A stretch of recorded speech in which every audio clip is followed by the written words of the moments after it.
Yo, welcome in everyone to the Shawn and Sus Fantasy Football Show, as it is known at the moment. Working title, definitely working title. But Sean, how are you doing, man? How is best ball summer treating you so far? Good. I've mostly been focused on Puppy and Schnauzer because those are filling up at about like 70%. So I'm not trying to compete necessarily with August.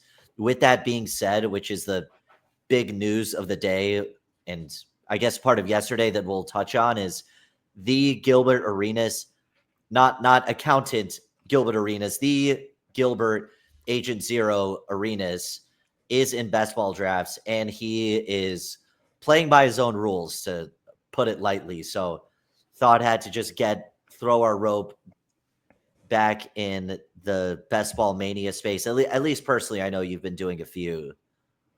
Yeah, if you haven't noticed on Twitter, basically Gilbert Arenas has decided to max BBM in a 24-hour period, and he is just spamming a very particular build, one that you don't see too often in these streets, the 4005 start. Now, I will say in the draft I got in with him, I was in a BBM draft with him this morning. He did start Saquon Barkley, so he threw me for a bit of a loop there. I thought we were going to get a nice normal Gilbert Arenas draft. We did not get that. What we actually got was a modified Gilbert Arenas build. So let's pull up the draft board here from that actual draft. So you have me 55 drafts in, pulled the first 101 that I've gotten to this point in this contest, and I was so pumped. And yeah, it's incredible. And for those math folks at home, you're supposed to have 1 in 12 chance of getting the number one pick. So his expected number one slots would be between 4 and 5. So yeah, it feels bad to not have one until you're 55th. But I was like, all right, we got one. At least I don't have to sit on my couch for 150 drafts fading the number one receiver in fantasy. That would feel bad. But then I looked to the right of me. I'm like, oh no, dude, because I'd seen the starting bubbling up of the Gilbert Arenas discourse, but I wasn't fully locked in on it. And I was like, hey, man, maybe he was feeling it out last night. He's kind of seeing what's going on, reading the ADPs. And I was like, okay, he takes Saquon. We're off to like a normal start. Well, unfortunately, it did not unfold very normally. Yeah, you look at the first two picks and you're like, okay, he's a Josh Allen guy. Cool. Like, I understand in DraftKings he goes like a little earlier than Underdog, and then you keep looking and there's a lot of purple. I mean, I'm a fan of purple as a color, but in this sense, usually when you get a star quarterback, you're waiting on the second, and he's taking the term Sigma male really to its true definition, and it's just he's blazing his own path. And even when you think about a 4004 or 41004, you thought maybe he goes like Allen or Bowers, Allen or McBride, and that like tight end, quarterback, tight ends, like mix it up at least. But no, it is just all QBs, all tight ends, and then like you said, who doesn't like Purple Rain, Prince. That's a good album. We have The Color Purple. That's a movie. What other purple things are there that are as well known as Gilbert Arenas's early draft strategy? Because this is like on the Mount Rushmore of like purple things fame at this point. The historic purple people eaters Vikings teams, a super Vikings glaze stack, which you can get at price if you're in the Jefferson slot. You can get him, Aaron Jones, Hawkinson, Addison. You can Jalen Naylor or someone. But you can and you will get Hawkinson. That is a great segue into the next portion of the draft, where he pivoted off of the quarterback picks because he wasn't allowed to take anymore once you get to 4. Then it was his tight end era. And I will say there's some great names here. TJ Hawkinson, Sam Laporta, Jonnu Smith, Travis Kelce. I mean, if you're looking at ADP and value-wise, if you're targeting tight end here, this is how I would play it. I love that.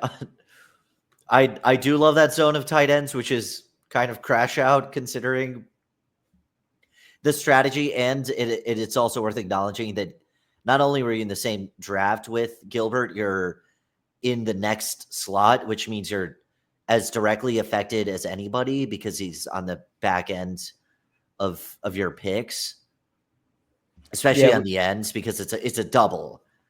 If it's 6 and 7, there's a big difference. So these have really direct effects, and you still did manage to get quarterbacks, like as annoying as it is for people who are kind of who think that the quarterbacks are undervalued. At least that there are people, because you can say it better than I can because you've been in a draft with him already.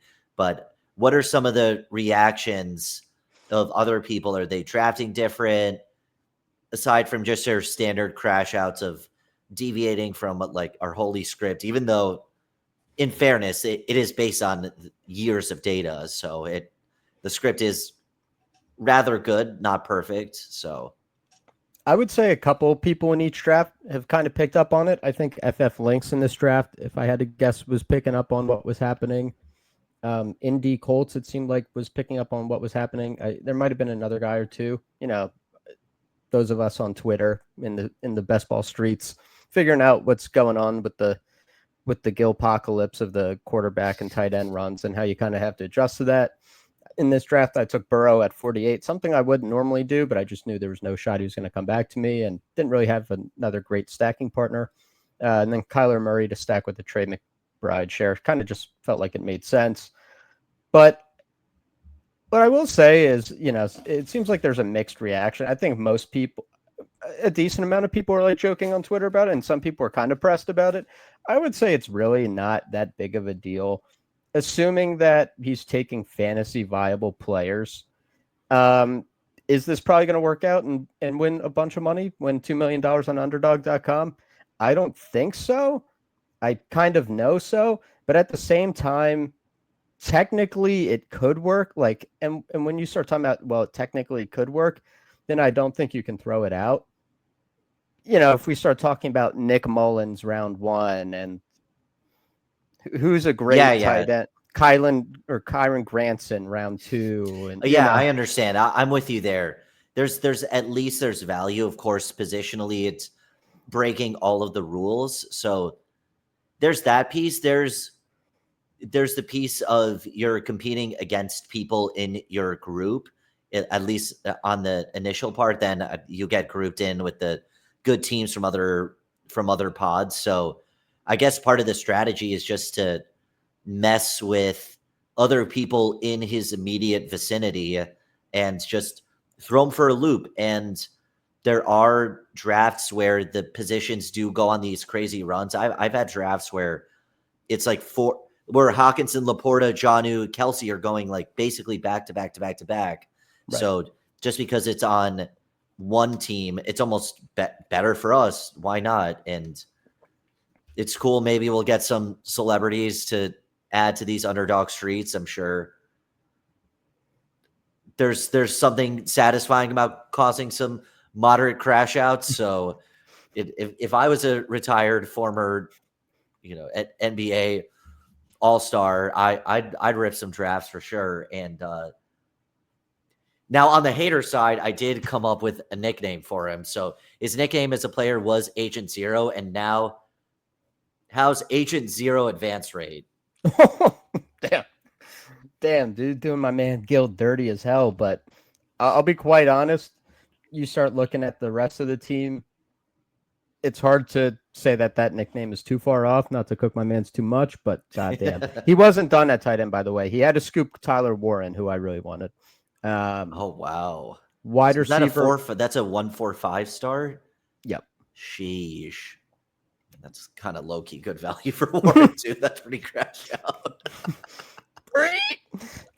Keon Coleman, wide receiver 1, stacked with Josh Allen. You never know. I'm not a Keon Coleman guy, but I'm not going to get into player takes. It's a falling Keon Coleman value. Trey Benson, does James Conner get hurt? Rashad White, does Bucky get hurt? I mean, yeah, I actually like Rashad White a lot. Jalen McMillan, contingent value, could be starting 3 wide receiver sets. Xavier Legette, first round pick. Yoshivas, high scoring offense. All I'm saying, man, is that this team, it won't work, but maybe But what if it does? But maybe it finishes 11th. I'm just wondering, even if he's moving the Overton window just slightly, even just to hit 2 earlies or 2 late. I know that's the classic, oh, you're just a double bully or something. But if you're getting something like a Hawkinson and you scoop up Warren too, or you get Josh Allen, but Purdy's falling at price.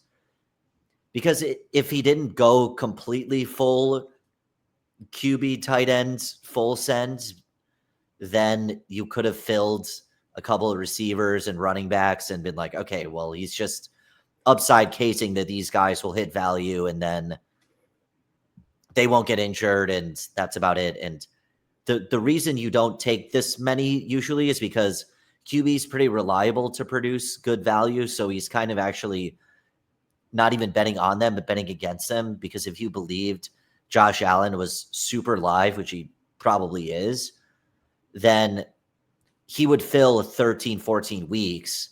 And then Lamar, Jalen, and especially Patrick Mahomes wouldn't see the lineup or see the light of day. And it is kind of insane when you look at who went before him. Like you could have had Mixon and Walker easily as 2 running backs. That's like a power RB duo. And you mix in a wide receiver with a couple wide receivers with tight ends, and like it's a pretty good team.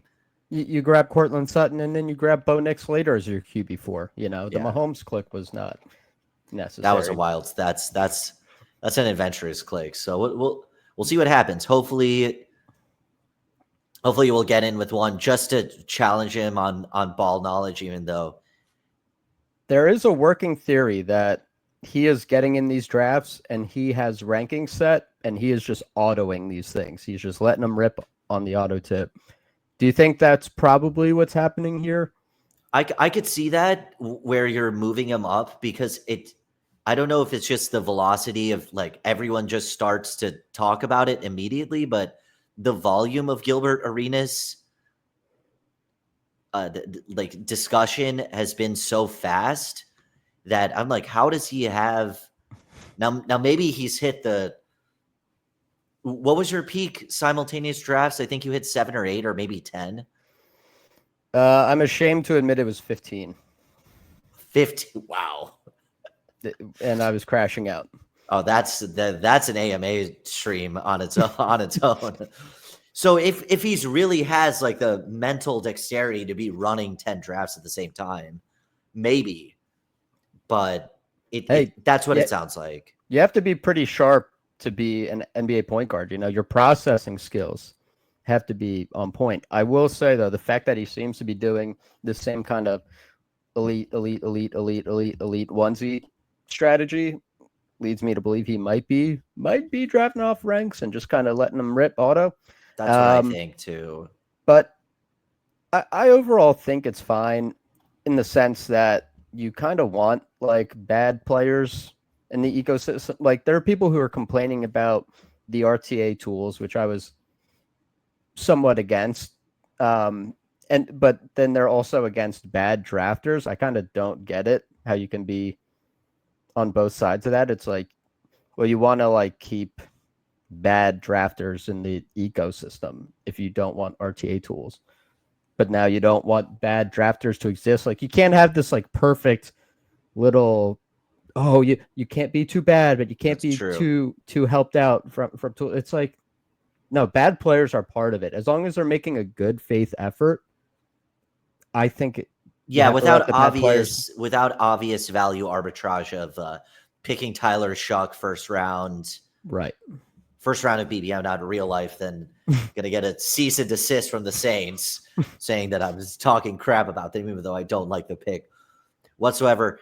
Yeah, and then you want to be able to have it be a bit of the Wild West without succumbing to sort of algorithmic optimization. I think the biggest downside on the tools front is that if it just becomes a war of robots, then where it's like auto drafting based on algorithmically optimal rankings. Obviously, football is a super subjective game, which still makes it up for grabs, but you just don't want it to follow such a exact script that you can barely arbitrage the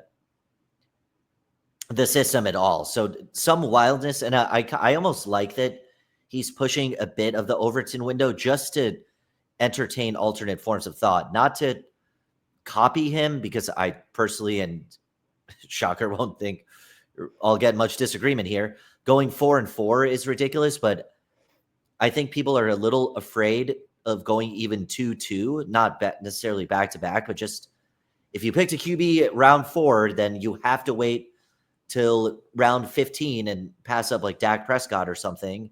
I don't agree with that. So at least that's the positive I'm taking. And it's just fun to say you drafted with Gilbert Arenas too. I mean, let's be real, and then we'll be on here chatting some smack. Especially being in the same pod. I mean, I would personally be watching that pod super closely. Hopefully we get him again.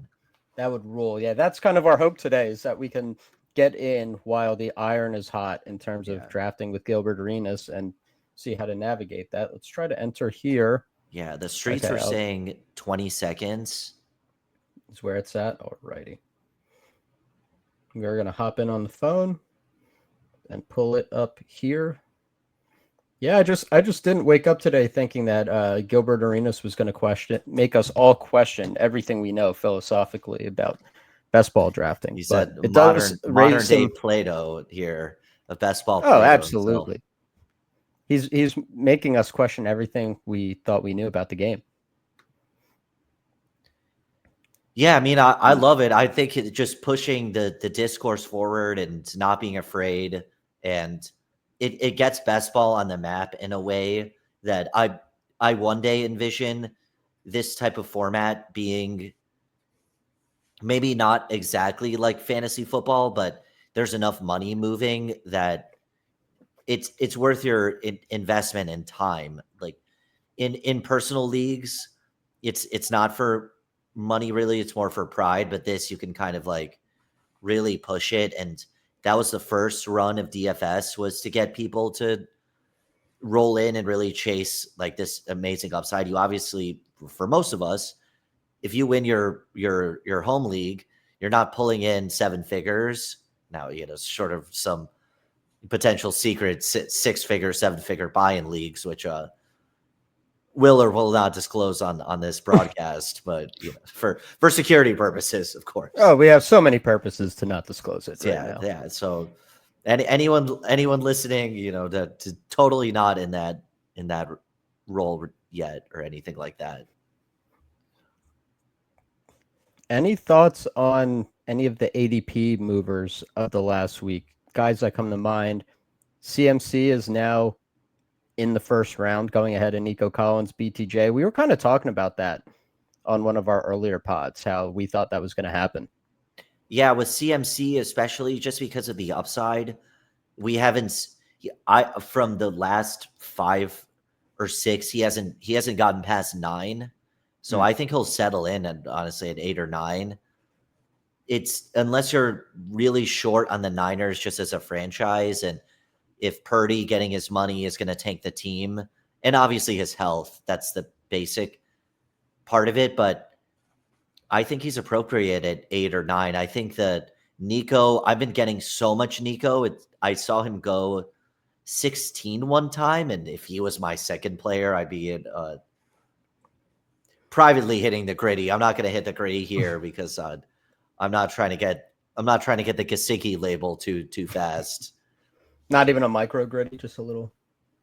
Yeah, maybe like, and not in the view. See, you can only see me from here up. Right. Like I'm grittying now, but you can't see it. So. You're bringing the gritty up to your nipples, and then you're doing it down from there. It's off. Yeah, the gritty spirit is there, without there's no doubt with about or without Jettas. So I think Nico Amonra without Ben Johnson does scare me a bit, and we talked about it on one of our prior streams, but Jameson I think is going to make this be. I think they're a lot closer in value than we give credit for, and Jameson has that week to week upside, but Nico's the one that I keep seeing fall around 12, 13 up to 16, and that is crazy. And I've seen running backs in general and feel free to like tell your experience as well. I've seen Derrick Henry go in the first round a couple times, early second. Because right now he's at 15. I've seen him consistently 13, 12, 11, 10. Yeah, the only time I really see him fall too much is on these like best ball guy streams. Not like the best ball guy, the streamer, but like best ball streamers, where their community skews like a little more wide receiver heavy. I've seen Derrick Henry fall 18, 19 in one of those. I think I almost got I was one pick away from a CD Lamb Derrick Henry start, which would have been the nuts. I mean, I guess it was never going to happen, but it was pretty, someone had liked HN more than Derrick Henry for some reason, it could have happened. So, I mean, that's two potential RB1s. We don't know what's obviously Derrick Henry. Any of these players has downside risk. Genty could be the offense stinks. Henry is his age. We just don't know when that's going to slow down. But the Ravens are about as live of an environment. Lamar being a running quarterback is going to make his boxes and his attention lighter because you have to account for arguably the best running quarterback of all time. It's just going to be so funny to me when like Derrick Henry does finally fall off and all the people who like ate shit on fading him for age concerns for like 5 straight years, finally victory lap. They're like, oh, it's like 2027. And it's like, dude, we told you, we knew this was going to happen. Like, obviously we faded Derrick Henry. You faded Derrick Henry for the entire 2020s, and it went horrible for you. You made no money. Oh my gosh. That was very off topic. But when I was in middle school, we had a guy who I was guarding, and he literally went 1 for 15, and the 15th shot he made, and he put up the Jordan arm, and like that's what they're gonna do from whatever standpoint. And it's just like, what on earth? And he was one of those like sweatband is way too high up, like it's not around his ears. So those are the type of characters that have been turbo fading Derrick Henry. So if you're there, let's get on a stream and just go back and forth. So any luck on Gilbert or no? No Gilbert in this one. No, that's all right. We'll draft like adults. It's fine. I guess we get the opposite of a Gil draft where I had 101. We get the 112 here, which normally is a terrible pick. I think it's a great pick this year because there's probably 16 people who deserve being a first round pick, in my opinion. So yeah, I'm about there. 15, 14, 15, 16, somewhere in there. Where do you draw the line? Henry, yes. Drake. I think Drake down. Drake. Penix just can be a total gunslinger.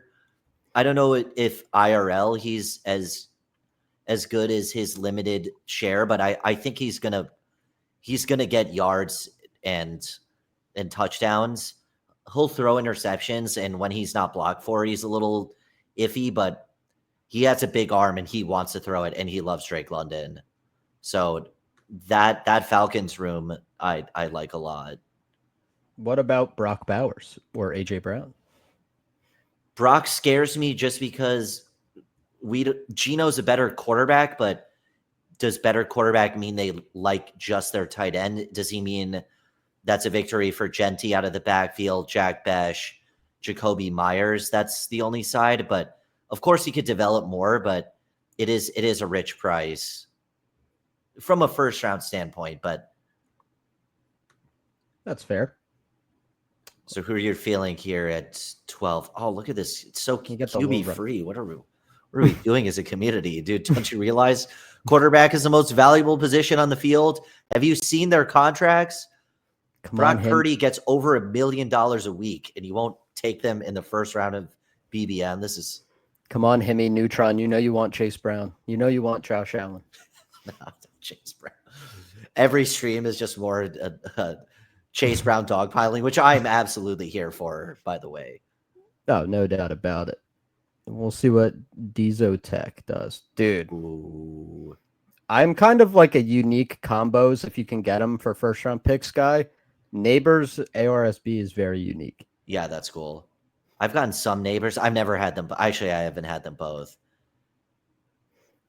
Yeah, you just don't usually see this as a possibility, and when that happens, I'm like, I'm kind of just into. Even if I like Nico these more than these guys, I just think I'm getting a unique pairing, and that kind of is interesting. Yeah, that's true. And I'm at like 50% Nico. I gotta calm down here. So Dude, just full disclosure here. A little biased, but dude, I'm about it. He's falling though in this draft, which I don't really get. But he's McConkey over Nico is, dude, what is happening? I'm telling you, he was at 16. I was at I think the 6, and I was crashing 16 again. Like Puka Nico, man, that is a fucking that star. is 9. 8, 9 is such a live spot for that stuff. I'm not as much on the lad hating. Wow, and just talk about Derrick Henry going first round, and he's just chilling. And he might fall if these people don't want to start RBRB. He might fall to 20. This is so interesting. Because I think we have like such a deep first tier. Well, the first tier I view is like the 6, the 3 running back, 3 receivers, like Gibbs, Jets, say Gibbs, Jets, Saquon, Bijan, CD, Chase, and then that second tier is pretty big. I've seen drafts where it's like a position draft. It's like this room seems like an anti RB room relative to price, which is great for us that we didn't take Henry, because now we'll get probably some solid value on the second round. But I've seen rooms where one position is just getting prioritized. I don't know if that's reactionary or what the reason is, but that's what I've seen, where 7, 8 receivers in a row, or I've seen 4 tight ends in a row, like, or running backs just fly off the board. Yeah, people start to panic a little bit, and then they start quickly adjusting. I mean, hey, Chase now Brown, 20 maybe for Chase Brown over Bucky. Thank bro, you. he's got Jamar Chase. Thanks for the rake, friend. I don't know if you're a big streamer or something, but we appreciate it. We appreciate you gotta your correlate, donation. bro. You got to correlate the Chase Brown with the Jamar Chase. Their names are the same. Their jerseys the same. I mean, come on. If that's not a Bengals fan, that is an absolute shame. The team should give some free game tickets for that. This is ridiculous. So I'm gonna queue up Josh Jacobs and just try to manifest the fall. If Kyron falls, do you like him? I know you're a bit on the fading side because of the team loves Jarquez and Ferguson, although I think for Dynasty, they're very, very good picks. For season, they might wait a year because they are a hard contender. They put the Eagles as close to the ropes as anyone did, which the ropes is potentially tying the game and going to overtime, which shows how good of a team it was. For me with Kyron, it's just I'm not going to take players I don't think are good in the third round when I think there's players going after them that are like really good, like Breece Hall. Like, I don't think there's any way Breece Hall loses his job based on talent, but Kyron, it's like, yeah, I could plausibly, if the plotting, 4 yards per carry guy beats me, so be it. But some sense that things could be a shifting. Where do you kind of like? What about go full Agent Zero, Allen Jackson right here? Don't do that. Don't do that. That is the flex. Do you want one of them? Yeah, we could do one of them. I've been getting a lot of Josh Palmer late, but that's if you want to stack, or I'm fine with one of them. I should probably get my Allen up, so we could do Allen, and he's below price, and then queue someone up before it's Lamar, because.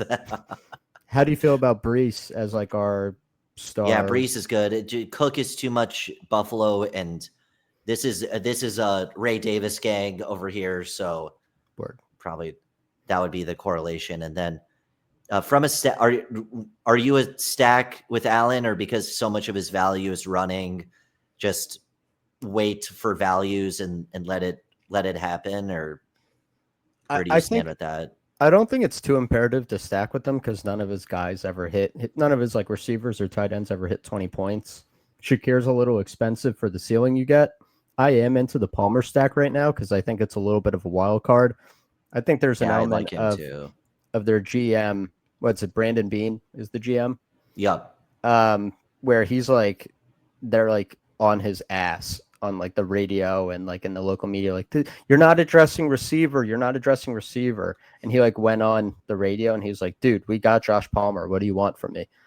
I think he could, this might just Yeah. be like a nothing take, but like he might try to be like, dude, you are going to make Josh Palmer eat this year, man. You need to make Yeah, me look and good. I'm also a big follow the money guy. So I believe he got 12 years, 12 million a year. Yeah. Shakir's at 15 and 5 or 6 rounds at least more expensive. I think 45, 65 from a ranking. And when you kind of dive into the data closely, if you're a Buffalo player, it's such an obvious take, but it kind of doesn't get talked about that if you're on the Buffalo offense, you have upside. If you're a human being with a Buffalo jersey in that room as a skill position player, you have a chance. As much as I don't like Kincaid, he does have a lot of upside. Yep. As much as I don't, I do like Palmer and Shakir as real life players, and Palmer I'm loving at price. Shakir's okay, more as like a floor if my group is thin, because he's pretty consistent, Right. 10 to 15 guy. And maybe he But could take a little leap as a player. I mean, how many years has he been in the league? 3 or 4, I think. Yeah, he was a draft pick in 2022, so this will be year 4. I mean, he could. One thing I'm trying to like remind myself of, as I get more into like Jameson Williams and guys like that, it's like be more cognizant that like year 3 and year 4 guys can like break out, because you kind of just like, oh, I've seen 2 years and that's kind of what they are, but we see year 3 breakouts all the time. Yeah, and sometimes there's the player age versus time age too, where Jameson had a bunch of complications and injuries and suspensions, so he's kind of like in year 2.5. Right. So that makes him a bit more live. Shakir was the team, it finally got the team investment, so they're a little more committed to him. I think there's a bit of a test of, okay, what are we going to do with this room? Of course, they do have Keon as well, which is okay at 55, but I'm not that excited for him.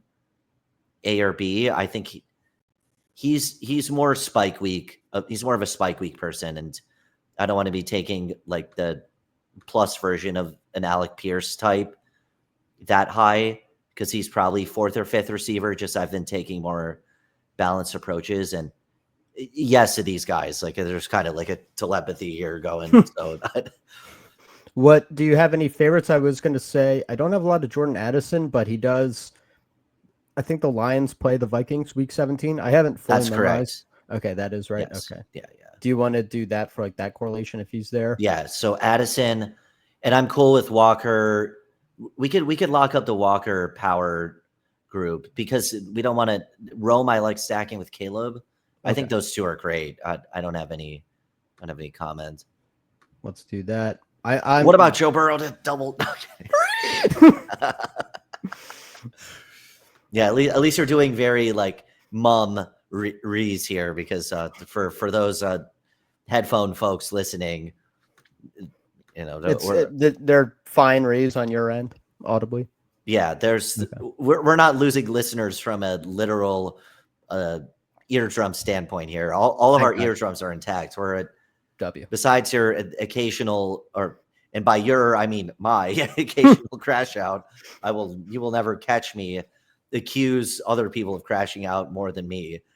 So how are you feeling about Ken Walker, man? I know that Sharps is there and it feels like that could be more of a timeshare, but I also could see a world where they're just like, nah, Ken Walker's our guy. He's actually explosive.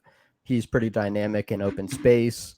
And with the Clint Kubiak system, like I could see them using him in the pass game to an Alvin Kamara, maybe not to a full Alvin Kamara extent because his talent doesn't warrant that, but they did a lot of checkdowns last year, and they might just be like, dude, get Ken Walker the ball in space and let him go. Let him run. Sam Darnold threw a good amount at Aaron Jones. Part of that is obviously a KOC offense and Jones's skill set. Ken is just at that price is a really good talent. He's one of the best pure runners, and Ken also has the home run ability. So from an upside standpoint, he's definitely pretty live. we got him below ADP, which adds to the incentive here. And he is basically he is literally our 6th player off the board. So if it was the first turn 36, 37, I'd be hesitant, obviously, but at price, I'm totally fine with it. Maybe he'll be a little more inconsistent than a Camaro who gets a consistent workload no matter what, and he'll get the catch floor no matter what. But you're in the playoffs, and Ken can easily be the guy ripping a few 25s in the playoffs. Exactly. And he's got that in his range of outcomes for sure. And I think I saw something that he has a pretty juicy week 15 to 17 schedule. Yeah, and I was about to say, you just took the words right out of my mouth. Carolina, week 17 last year. Carolina was basically the rollover team. I'm going to look at the schedule. Let's see if I've got this. I have Colts, Rams, Carolina. So from a running standpoint, the Rams are a better pass defense, but those other two are super live. The Rams post Aaron Donald are more to stop the pass, and they're fine letting running backs eat a little bit. Yeah. So that is one of the better playoff schedules. And I know you're a bit anti-handcuff, which Sharps is an expensive handcuff. I like some of the cheap handcuffs if it's late and my group is deep. Like I've been scooping up Giddens a lot, like late if I have a JT team, just as a late guy. And if he goes down, I think Giddens can just take the whole backfield. I don't know if I can say that for a lot of guys. So I know that's like, maybe that's pro Gilbert Arenas talk here, but no, I think that's totally reasonable. Like you're talking about the 18th round and you're trying to shore up your guy who you're getting in the 2nd round, 2-3 turn, who could perform like a first rounder when he's healthy. So you're kind of just ensuring. Yeah, and JT's had injuries. Colts usually got a good O-line. On the clock here, what do you think about the 2 guys I have in the queue? ADP. I'm good with Shakir. I love Aaron Jones as well. So are you an Aaron Jones guy? I'm a big Aaron Jones guy. So that would be the only tweak. I think you can safely take Shakir. Would you have any interest? Just I was thinking maybe do Reed to Jaden diversify Reed now and try to get Jordan Mason at the next turn. I'm cool with that. Okay, you'd be cool with that, and yeah, just grab Mason at the totally. next one. All right. Just because it's a little unique to see him here. Yeah, wow, 7 below ADP. That's actually wild. I understand. I love Jones so much. I am probably overexposed, like 40-50%, just because their line is improved, and that the same logic goes to Jordan Mason. My only concern with Jones, I'm not too concerned. Like I'll take him there sometimes. He is a bit older, and they were a bit hesitant to use him at the goal line. That is true. Mason probably gets goal lines. The line is going to improve, and maybe that caps his upside a bit because he's never really been a full-time guy, but he's always been efficient. But we've seen stretches where he's tore up the playoffs with the Packers.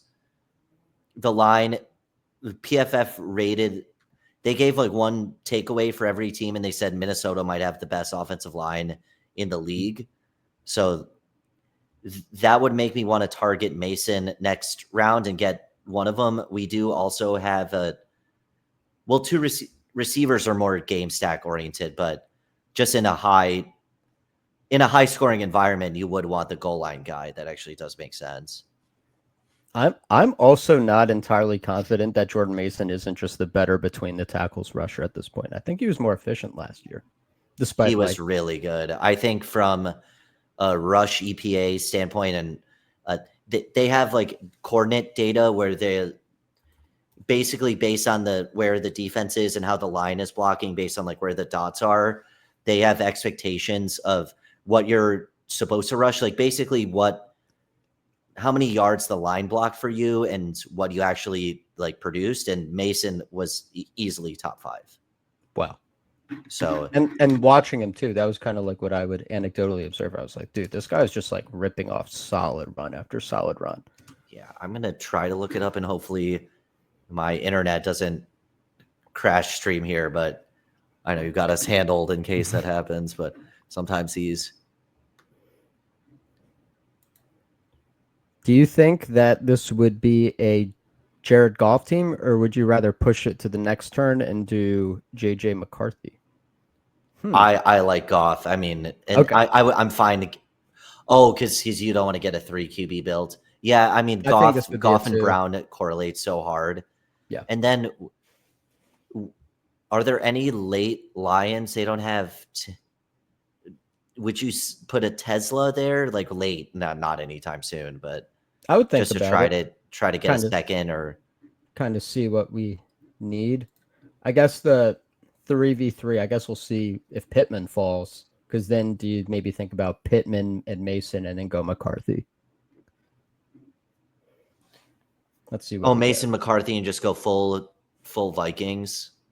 Yeah, where you go like Mason, where basically it would and be Pittman's still there too. the 2v2. So think about it would be Mason, Pittman, McCarthy, or Mason, Goff, and then like Hollywood or some bullshit. I think Pittman is just like so underpriced. I know he feels like he should be in the 8. We'll definitely grab Mason. Yeah. Wait, did Goff go? No, he's still there. Okay. Pittman or Goff? I would say Pittman. I think he's just brutally underpriced. That is where I would lean as well. Because we have Josh Allen. I think that's true. That's kind of the tiebreaker for me. That's a good. I know I'm like a notorious Pittman glazer at this point because last year he was going wide receiver 20s range, which would be ADP 35 to 40. Yeah, and he played the entire season with a fractured back. He's 28 years old. He's making $23 million a year, which at the position is probably top 10, 12, somewhere in there. It's good money. And I just think at wide receiver 54, it's diabolical to me. It kind of just asinine, really. Like, what is the projectable difference between him? Even if Matthew Golden's good, between him and Matthew Golden, or I don't know, like Jacoby. I guess he is kind of just like a Jacoby Myers ass click. Yeah, well, it's Jacoby with the forced team investment. Now they can get rid of him after this year, but and you're getting we've never seen Jacoby later. We've never seen Jacoby go top 30, right. Really, have we? No. Okay, so I've got the. Okay, so rushing yards over expected per attempt because Mason was only was only a part-time player. It goes Lamar, Derrick Henry, Saquon, Jordan Mason, and then Jaden, and then Chuba, and then our glorious king, Bucky Irving. We love our king, Bucky, man.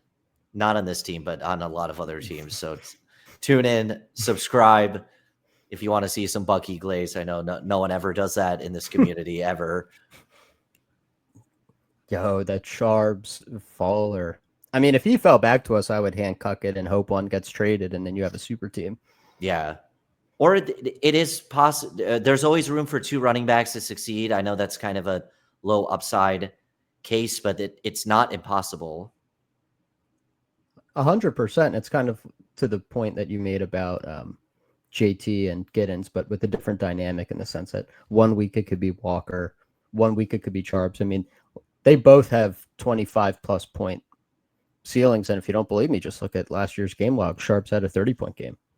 Yeah, the Sharps was really good. Oh, he just went. I mean, wow, that's such a good price. But what's our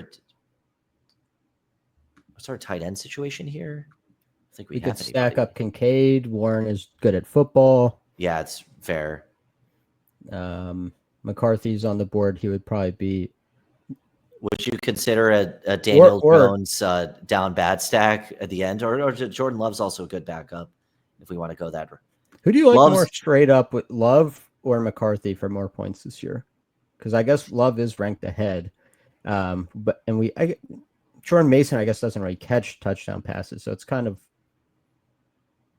a lot of it is a team evaluation. So Love is most likely a better quarterback. I actually think Love's gone now. Love and McCarthy are actually kind of similar. They're pretty aggressive. McCarthy threw a lot of fast balls in Michigan in tight windows, and your heart would skip a beat, and he could do it because the defense was good. We're on board for McCarthy here. Yeah, I think McCarthy. And then what do you think with the next pick? Do we do Kincaid for the Allen stack, or are there other players you like more? Unless a fourth. Well, we don't have a tight end. I think that's fine. Unless you're Ramondre, I've been getting a lot of, but I'm fine with that. Get someone because we picked him high. Yeah. And then would this be maybe a 3 tight end team? Yeah. I'm fine. Yeah, and then we would keep it 2 quarterbacks because we have Allen. Like a 2-6-7-3 or we're kind of set up nicely either way at running back, wide receiver to go 2-5-8-3, 2-6-7-3, I think. Because we just have some studs. We got some dogs. Yeah, and the setup for McCarthy is so elite. Whatever you think of him as a prospect, Nick Mullins 8 in this offense, Sam Darnold 8 in this offense. Their line is supposed to be even better. So out of 10, Mike Clay rated the receiver group a 9, tight end group an 8, offensive line a 9. Now the defense is good, which lowers the upside of having to throw in shootouts, but I try not to totally downgrade someone for having a bad defense. Now it does help on that upside case, but he is a backup in this scenario. We're not taking him QB 8 to be our number 1. Right. And we have Addison. Just thinking ahead here, should we queue up Josh Palmer as a stack? Or did he go? He didn't go. No, I have to sort by ADP. Yeah, I wouldn't go for Keon. I wouldn't. Yeah. Palmer, we have 3 running backs. Keon is just so bad. He is so bad at he's football. You're kind of just getting Alec Pierce for 17 receiver rankings higher. Yeah, you get a much better quarterback, but there's also a lot of mouths to feed. This dude, man. He got our guy Palmer. Oh well. Dang. It is I'm trying to think. What about any of the running backs? Is Ray Ray Davis gone, huh? Yeah. My biggest glaze here is Bigsby. I think he could easily be the starting running back for a fun, dynamic offense. Yeah. I don't get how he goes behind Isaac Guerrero. I get the contingent play of Guerrero, but dude, like Bigsby could just straight up be a starting running back in a good offense. Yeah. We have no idea. So, yeah, Bigsby, especially for a thinner build, because I like Rico at price, not over the other guys, but he's easily going to get probably 150 carries, if not more. And if anything happens to Chuba, now we did quote that Chuba is good at football stat, but and that's only last year. But at running back 51, for someone who's legitimately has been touted as a 1B, that is nice value. Now, Tank, if he makes it, I would prioritize that. Other than Tank, honestly, we might have talked about this before, but I'm growing on the Eckler click in a major way. I think they have a decent playoff schedule, and week 17, dude, there's just something in my head that's like the Commanders, Cowboys is going to be like a 7. Okay, so we like Bigsby. There's nothing at tight end. All division. So Giants, Philly, Dallas. Now, Philly has a fantastic defense, but it's also our RB4. With that said, if Philly brings out the belt, then Eckler is very live to do well in that regards. And these division battles. Do you want to go running back or wide receiver here? I think running back. Eckler or Algier? I think we can go Eck here. All right. Yeah. I like this running back room a lot, low key. Yeah, because Brees and Ken are very good. I think they're a little streaky, so I want a thicker group. Because Brees at his peak is RB1. Right. Ken at his peak is probably top 5. Some weeks the Jets just aren't going to score points. That's also true.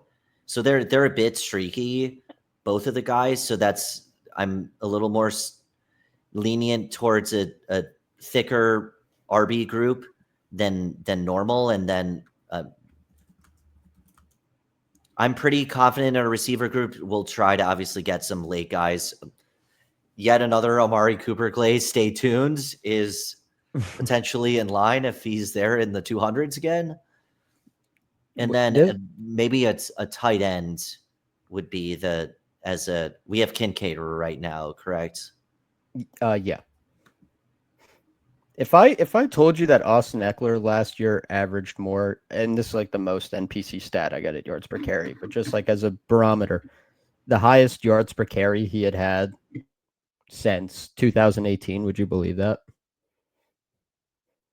It's kind of crazy that he was that efficient, and he averaged over 10 yards a reception. I'm just saying, if Brian Robinson is mid again, and now that Eckler's had a year in the system and like kind of worked his way in, why couldn't Austin Eckler just be the RB1 for the Commanders? He's better. He makes the offense go more than B-Rob does. B-Rob like slows down what they want to do. He doesn't work in the passing game at all, really. You know, he'll house a screen from time to time if it's like perfectly blocked, but like Eckler's actually adding value in the passing game. And he's more efficient. I don't know. Like, what if Eckler just had 1,100 scrimmage yards and like 8-9 touchdowns because the offense goes burr? Eckler was ranked 13th among running backs in receiving grade, the same as Christian McCaffrey and number 11, Ken Walker. Wow. Last year. So now Ken Walker isn't getting it. Ken Walker caught 46 passes last year. So that's a pretty serious statistic over there. And that includes third down specialists like Justice Hill and Amir Abdullah as well. So I have to keep that in mind. When you think 13th, you think, oh, like he's RB2. Yeah. Right. So Amir Abdullah is a fantastic receiver, but he just does not play otherwise. Right. But those kind of guys are up there for sure. So thinking about like actual running backs with roles, he's like probably like RB9 or something like that. Yeah, in environment. Yeah, you could clip off 2 or 3 of those guys. Ty Johnson's in there too, though he was really good in his limited opportunities. Yeah, I do like Mason Taylor. Oh, where do you stand? Pat just went. Where do you stand in this group of 4 tight ends? Otten is so hard for me right now because you really got there when like Godwin was hurt and then Evans got hurt. And it's like, how is Cade Otton going to command targets with Ibuka and McMillan? He is the guy.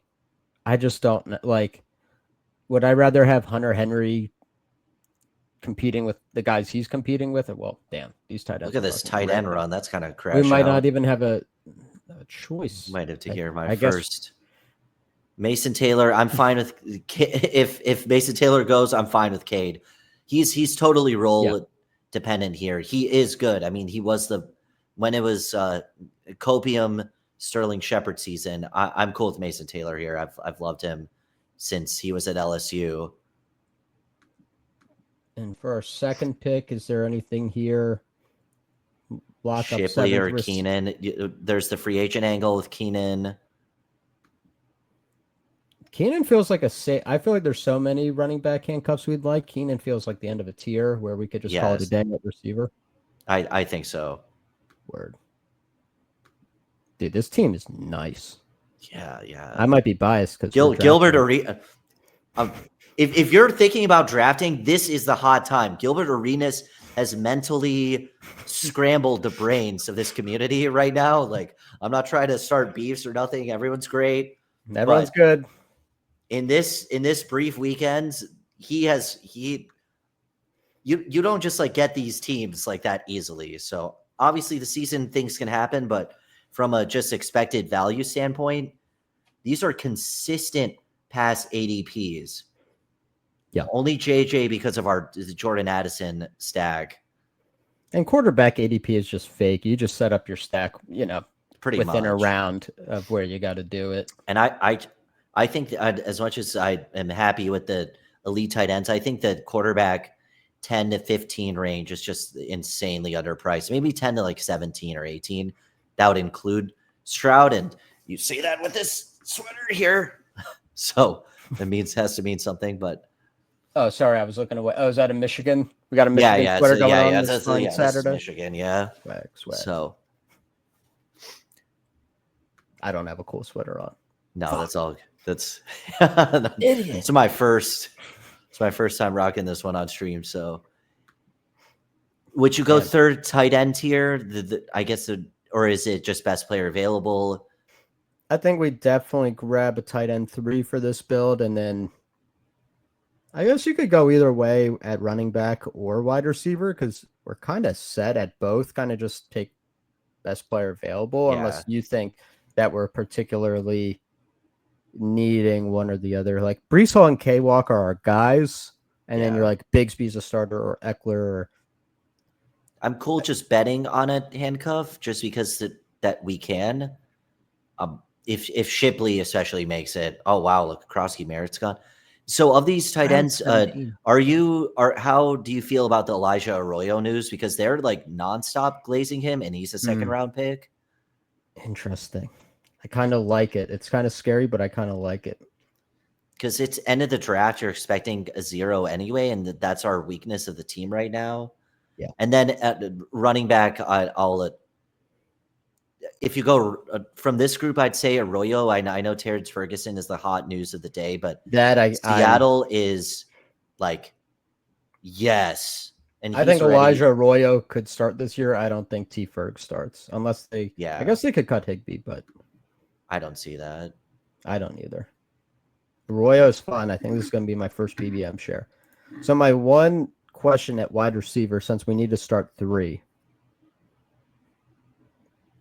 We might have Cooper or handcuff, or if you have another receiver. I'm trying to think.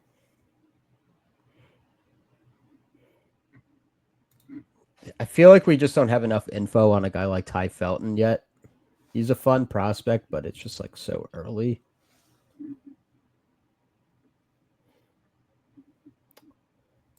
Shipley's kind of interesting. Do you think we have, like, with the Addison suspension? I think we're fine at receiver, right? Yeah, I mean, you could take one more, but I just love the group. You want to do Shipley like a little bit cheaper than, I love Shipley. Wow, Shipley at 205, dude, that's crazy. Let's do it. Yeah, lock it up.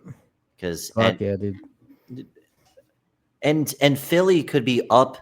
The other thing is I know this Philly team is amazing. No matter what way you slice it, this team is unreal. And okay, so this wouldn't apply for 17, but you have Las Vegas, Washington, Buffalo. So those are hard games, but Philly's going to be up in some of these games, and Shipley could easily get a lot of these blowout type of scores as well. And you're obviously, if anything happens to Saquon, he is live is an understatement. And some people just lost their mind in this draft. I mean, we're taking Ja'Cory Krosky Merritt and Trevor Etienne over Will Shipley, who's like, I like Ja'Cory Krosky Merritt as like a 20th round pick, or like see what happens in August. Like Will Shipley is the RB2 for the most valuable running back role in fantasy. Easily. And it sounds like there's no real competition there in None. the two. None. Like it's actually insane that he's not a. Like the more I think about it, why is he not going where Rico Dowdle goes? Yeah, or like Algier. He's kind of his own Algier. Right. I'm really happy with this team. I mean, you might. I wouldn't even. All right, so let's take a look at this team. Trying to load my location. Let's get this thing named.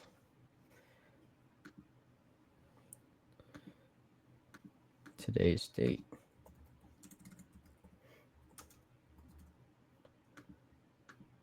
So we end up with a 2-6-7-3 solid build. Josh Allen, JJ McCarthy. You got your elite. You can kind of tack on your second where you want within reason with Allen. That's a fun room. That's a very solid quarterback room. I think so too.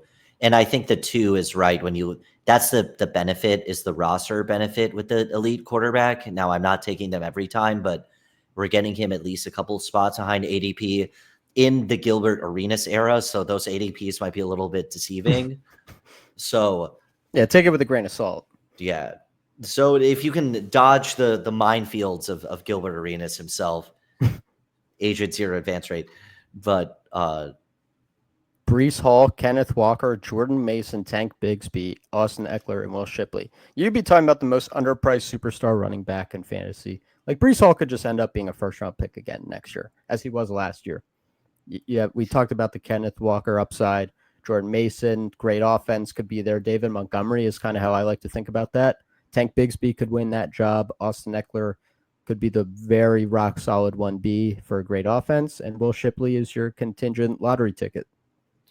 Yep, and the Minnesota line can't be understated. That's a lot of the reason that Gibbs and Montgomery can eat so well. They're amazing running backs, obviously, but that's going to give you enough of a floor to when Brees and Kenneth are in their down weeks or on bye weeks that he'll be able to fill that role because we're trying to balance the books and be maybe slightly receiver heavy because we went to elite guys, but that was a really key pick, I think, for the group.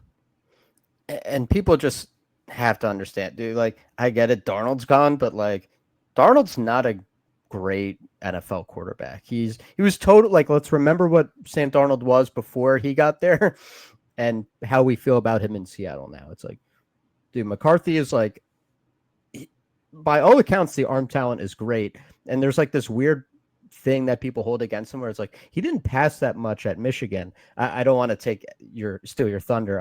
I gotta let you cook after me on this one. No, that's on the all Michigan good. tip. Go for it. But we need like, multiple perspectives. How is it that it's bad that like, oh, he didn't like throw a lot? Like, it's not like a running back who didn't get a lot of carries in college because like he would break down. Like, what's the correlation between throwing like 20 times a game in college and 40 times? Like, what is his like arm gonna fall off or something? Like, why am I worried that like the really talented quarterback who went undefeated in college like didn't throw? It's not like they were trying to hide him. It just made sense to run because they were winning all the time. Yeah, and then they won a championship. I'm not going to hold against him that he was on a really good team that he was the quarterback of. Yeah, absolutely. So that makes him, in the eyes of people outside of the NFL, a risk and maybe within as well. He still went ahead of Bo Nix, who is QB9. From all accounts, this class is very strong, and the chance that JJ is just the bad apple of the group is much lower than that. And setup matters a lot in fantasy and for real life statistics. And one of the big attributions so Baker's a very good quarterback, but he had an elite setup, one of the best pass blocking lines, one of the best receiver groups. K-Don is very good as a tight end. Great coaching from Liam Cohen as an offensive mind.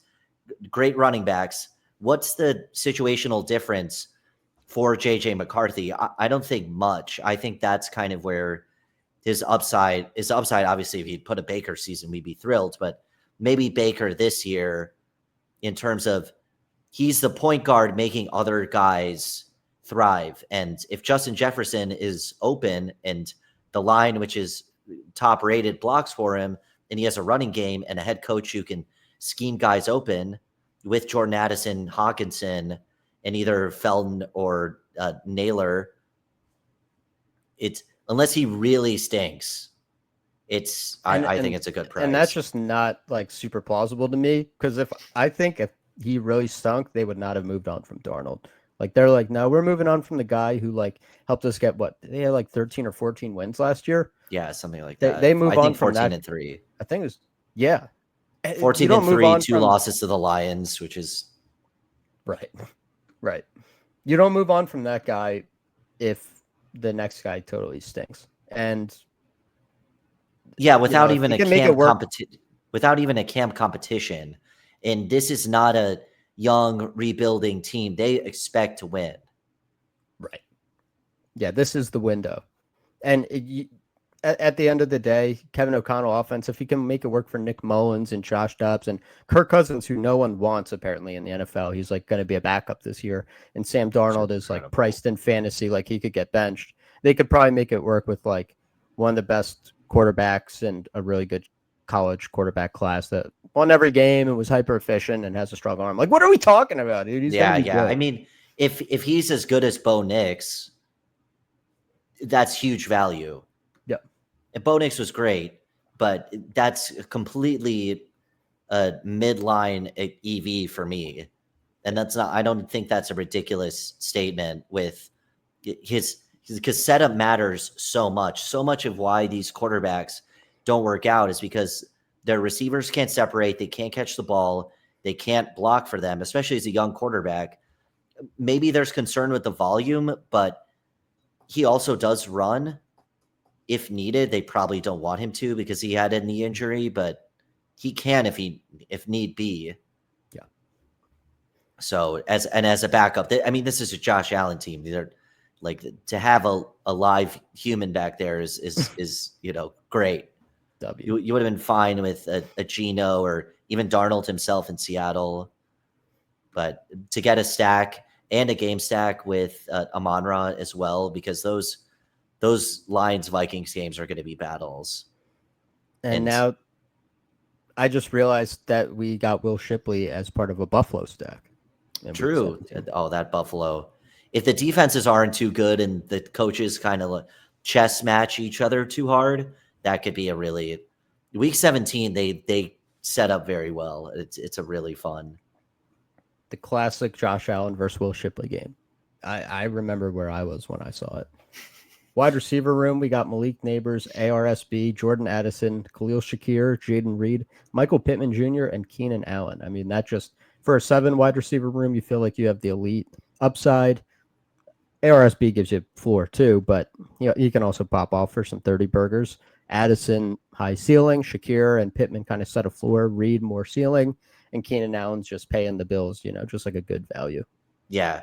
And any of these guys can get you, aside from Shakir, who's more of a floor stack player, they can get you 15, 20 at any week, though there will be some inconsistency, especially with Reed, but at price, the Shakir Reed at price is crazy. I haven't seen them fall within the mid 80s ever. That's a fun pairing too. Just like this, the way they score their points, like a Shakir and Shakir setting that 11-point baseline, and then Reed's coming over the top with the 25. Yeah, and Green Bay gets Baltimore. They're going to have to throw it. They can't just hand off to Josh Jacobs 25, 30 times and just chill off that. That ain't going to work. Yeah. So tight end is, how do you feel about it? I guess because you have multiple interesting guys, that's probably the only, you have to make some sacrifice in the game theory world unless multiple Gilbert Arenas show up. Although I guess technically you have to punt QB tight ends. I kind of like this room. I mean, I don't think Kincaid is a great click, but I acknowledge that last year he was hurt, and great offense. Could he just luck his way into some touchdowns? Absolutely. I'm not going to pretend that I have the crystal ball about who and where the touchdowns are going to go to. We saw James Cook go from a 2-touchdown guy to a 16. So I don't think people had that on their bingo card. So this could be like a 7-touchdown Dalton Kincaid season.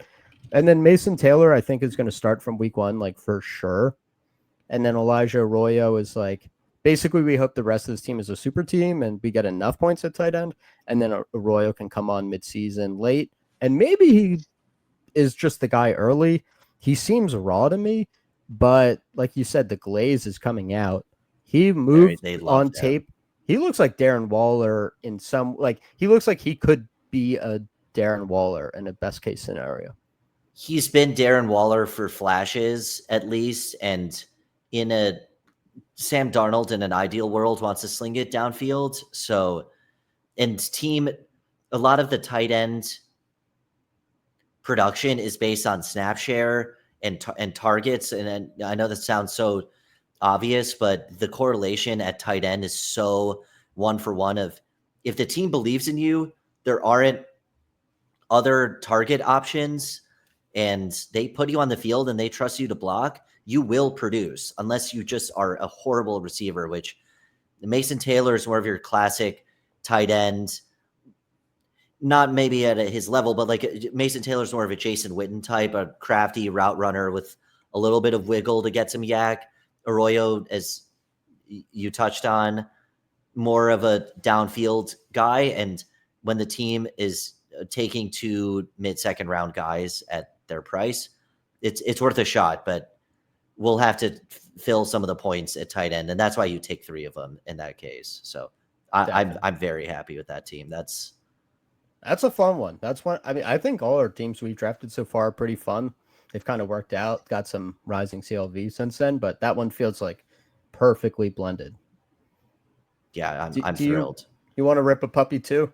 Yeah. Let's do a puppy. We can only chase the Gilbert Arenas dragon so hard. The streets are alleging he's out of BBM entries, but maybe he's saying he's done. Puppy. Damn. In reality, I think the puppy and Schnauzer where I've put my time and energy. Oh, 3's a nice pick. I like that. Time and energy, just because the fills are going to be done by probably mid-June at worst. What are we at on the puppy at the moment? 85.9%. Oh, whoa. Wow. I thought I said it was 70. I'm asleep. That thing's ripping. I think it was just 70 a few days ago. That thing might fill with the New York thing opening. Yeah, that's true. Entries back up. This thing might be filled by the Knicks. The Knicks are bad or losing. You gotta just start running the bets. You save your money on those final tickets. Actually, we'll see. The series is still a long way away, so I don't want to be accused of jinxing anybody. But I think you can jinx whoever you want at this point. The Knicks are cooked. I think so too. I think that not to deviate so hard on basketball, but the Pacers Thunder potential matchup, if it offense versus defense, that's going to be so fun. I could totally go into that, but we're in this is a football audience. We're talking shop, man. We're talking football. Yeah, we're talking about foosball, Bobby. This is America. Saquon or Justin Jefferson? Who will we get? Unless there's another name you would want to pull I thought we had it. For a second, I got really excited. I know. See who we get. Are you a Jefferson, Bijan, something else? I haven't had Bijan this year, but I think Jefferson's the better player, so that's okay. Jefferson's also clean because you like the running backs that you get at like 22. Like you're either getting Taylor, Bucky, Jacobs, sometimes Achane falls. Bijan's tough for me, man, because I know he's a good click, but it's like I just wish like Lad McConkey and AJ Brown were there at like 2021, so I could feel more comfortable with Bijan. But yeah, like if it's late first, I'm happier to pull up CMC and get those wide receivers. So once you pass like 18, 19, then the ball kind of drops. Okay, so this is going to be it feels like a running back room where Genty's going 6, so that's something to keep in mind. Maybe a lot of people start running back round 1 and rip some receivers round 2, and we get an Achane faller. That's true. In round 1, you don't know necessarily, but I think we might be surprised. Could get something nicey. Yeah. You got any Memorial Day weekend plans? Anything on the horizon? Any glizzies to gobble? We'll see. Just rip some drafts at minimum. When I saw that 86 number, I'm like, I better get in this thing. This might fill by the weekend. Jeez. So nothing super set. It's finally warm enough here in Chicago to be at least in a normal size hoodie. I've been in the thick jacket for a minute. So Yeah, just On the touch some bust out grass. that summer body. I know that's kind of frowned upon sometimes in this community, but Yeah, people today were talking about touching grass and not talking about Gil. Dude, yeah, I'm not going to touch grass today. yeah, no. I'll touch grass on Monday specifically. I might touch some grass as like a slight rest in order to fire up some more drafts. That 86 number, that is like a eye opener. This thing's I'll going have to to look fill when by next. Schnauzer too, because I wanna get fill those 20. Yeah. I love the $3. The puppy's cool too. The $3 just like that perfect sweet spot. Please give us Bucky. That'd be cool. Oh, come on. You And don't want to start 2 running backs. So would you take Jacobs there if it's not him? Or do you have a feeling? I'd be open to what you want to do. I wouldn't hate it. Oh, I think Bucky, Bucky's the 100%. smash. Bucky, 100%. JJ and Bucky is just like yum yum yum. I'm dead. Yummy There's in my literally tummy. no other way to describe it. You want, I know it's so basic, but sometimes you just want people who are good at the position, football players. Sometimes there's not much of a projection for the setups to change, and Jets does get a QB change, but with a much better line, I don't have any reason. Chase Brown again? You know what? Skibbity ass start, bro. This dude is Agent. Do I start ordering my Gilbert Arenas jersey like now? Like, I genuinely think there is EV. Oh, you want to go Jacobs here? I feel like that's or Tyreek. Whatever you want to do, I'm down for either. Jacobs feels a little unique, but Tyreek's cool too. What do you prefer? I think Jacobs. All right, they're close for me, but I think Jacobs. I think Hill is an overall player, but it just feels like a really RB heavy room, and you're gonna see like these guys get pulled up. So just get them above ADP because I think no one else is gonna get them at fair price. Although we have a couple of receivers. and I'm just queuing up JMO just to remind me of the stack or the week 17. Jefferson. Yeah, hopefully it's not a Laporta Cope stack, but JMO, he's been climbing, man. I'm glad we grabbed him round 5 when we did because that is not happening. I haven't seen it one time. Yeah, that's not going to happen again. Because I think they're not the changing of the guard, but I think it'll be narrower. T and Chase are only 2 rounds apart. Right. I think that's going to be closer to reality pretty soon. Because they don't have a real wide receiver 3. I think Tesla is interesting as a prospect. There's some weird coach speak about him. Not like bad, but just like normal late day 2 rookie stuff where they're like, yep, like, we're working with them. He's learning. It wasn't like he'll be like fun and situational. I don't think he'll take over because even like a Tim Patrick who was really good within the offense, he didn't slow down the values. Right. I think it's more of a schematic decision if they're just going to sit back and make JMO operate underneath. Then that's possible, but it just would not shock me if Tesla is like a red shirt guy because he has such freak athleticism, but he is raw in some ways. So I'll mix him in sparingly, but I do get a little scared. Do you game stack the running backs or just on the passing games?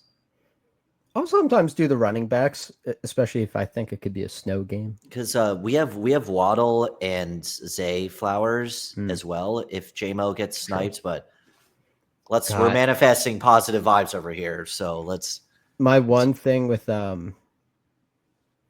Zay Flowers is he feels so bad without Lamar because like how can Zay Flowers go off unless Lamar's nuking? That's also true, unless it's like a concentrated. But Lamar kind of latches onto him at times, and there's always going to be running. Okay, JMO is the obvious pick here. Yeah, especially having Jets, which makes the setup better. The Bijan would have been a Rams 17 game stack, so which is you have to pay up for Devontae, and obviously we're not going to get Puka. Right. Let's see. I've DK loved Metcalf feels kind of bad. Nah, Metcalf feels bad. He doesn't have a quarterback. I don't really get this ADP right I don't now. trust it unless you love Hurts at price, which I totally respect. Waddle would be the other one here, or if you want to double stack Addison, try to get JJ, I'm down for or wait for Waddle. Hawkinson. I think Waddle is the value here because we have two great running backs. We don't need to take Mixon, although if you could just set the. I think your prediction was right. They kind of cooled down on the running backs.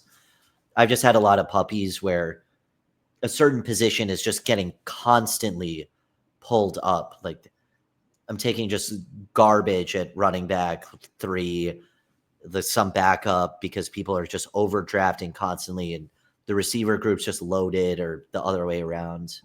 I think we could end up in a position where a running back falls back to us that we kind of don't expect. Like you could get a Kamara. I don't know. This is like my sixth sense from just drafting way too many teams, but this feels like a room where like maybe, probably not, but maybe a running back we don't expect could fall to us. Travion Henderson is falling a lot right now, so that wouldn't be like too crazy, but we'll see what we get. Yeah, we have no QB tight ends right now. So that, which is obviously. And then for QBs, would you try to stack their QBs? Yeah, Goff QB1, or maybe if like a Ricky or someone falls and do like a Purdy. How do you feel about Tua this year? He's a great, if you have 2-3 good guys, he is very streaky. Yeah. Which is great for our purposes. That makes him more of a best ball guy because like Tua's best is elite and Tua's worst is horrendous. But his worst is being like, literally like wheeled off the field. Yeah. I mean, that's like his worst. But basically, if he's not playing the Bills, he's a pretty good quarterback. He just gets owned by the Bills, which is unfortunate. But other than it's that, so nice that he gets a Florida game week 17, bro. Thank God. Yeah. It's like in Florida and not Kansas City and not Denver. Yeah, especially 17. Late in the year. So let's go to the Miami schedule. So at Pittsburgh 15, not great. Cincinnati at home, week 16 is super live, and Tampa at home. So that's someone I think we have to get. What do you think about the guys that we're looking at here? I mean, Debo. Olave went, thank God. What do you like? You like Debo against? Does this guy have Daniels now? Laporta's an overclick, but that's the. What about Montgomery? Or Montgomery feels like the last of a tier to me, or Diggs. Or do you have a specific? I don't want to talk over you. I was just thinking Laporta. I don't like Laporta, but if we're gonna do a golf thing, we could do JMO and Laporta together and hope say Monty falls. Yeah, hope Monty falls. Or it's interesting. How do you feel about like when you get a guy like JMO? If I get a guy like JMO, I'm gonna stack golf with him. To get that 30-point golf game, it's almost got to be through the air to Laporta. I don't know if this really makes sense, but like I like doing Montgomery when I don't have other Lions, if that makes sense. Because I'm fine with either. I've just found Laporta to be overpicked in this scenario because it's a 1-for-1. Oh, come on, let us get Monty. And I'm fine with Ricky because I would you want to just Monty. Lock up like the Detroit mega. Yeah. Monty also produced more in the receiving game than Earth wants to acknowledge. Because Gibbs is arguably the best receiving back in the league. So look up. This is a fun team. Okay, so this is a stat that will move some heads. Guess what David Montgomery was ranked receiving grade last year? I'm going to say what I would have thought I would have said before you kind of like added some context that he was nicey with it. I would have guessed like 73. A lot lower than that. Okay. 68. Down. This is Monty's receiving grade. Receiving grade. I'm looking right at it. 60.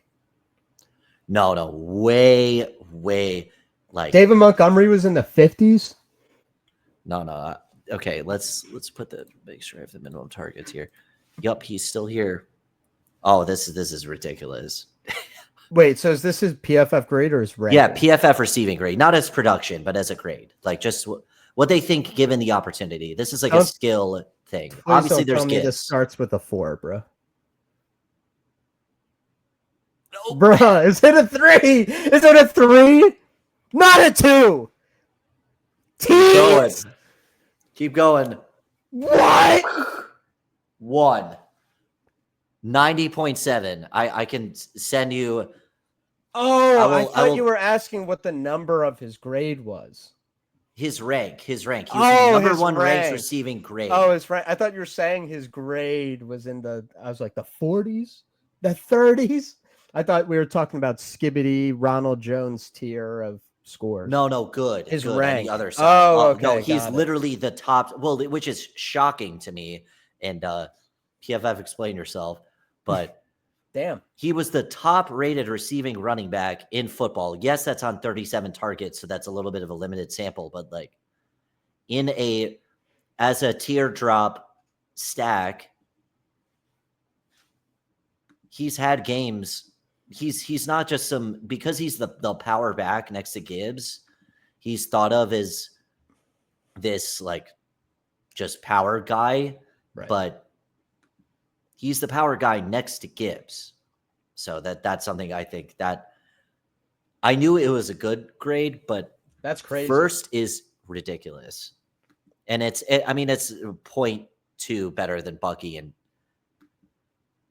okay, so that not to glaze our team over here, but the top 3 receiving grade backs are David Montgomery, don't say it, Bucky Irving, Josh Jacobs. Yo, we cracked the code. Yeah, our PFF went higher. Like PFF's on our dick. All right, Josh Downs here or Jonnu, or no, we got it tight end. I was thinking Josh Downs. Or you could like double stack. It's too strong and 2 tight ends. I think it's just too much. Yeah. So I'm fine with Downs or Burden. Burden's a good raw talent, but there's a lot of mouths. It's close for me. I think we pull up Goff here because he's the Amon-Ra St. Brown guy has no quarterbacks and he's gonna cuck us. Oh yeah. That's fine. Because I have these guys, maybe after Baker, I have guys pretty similar. Yeah.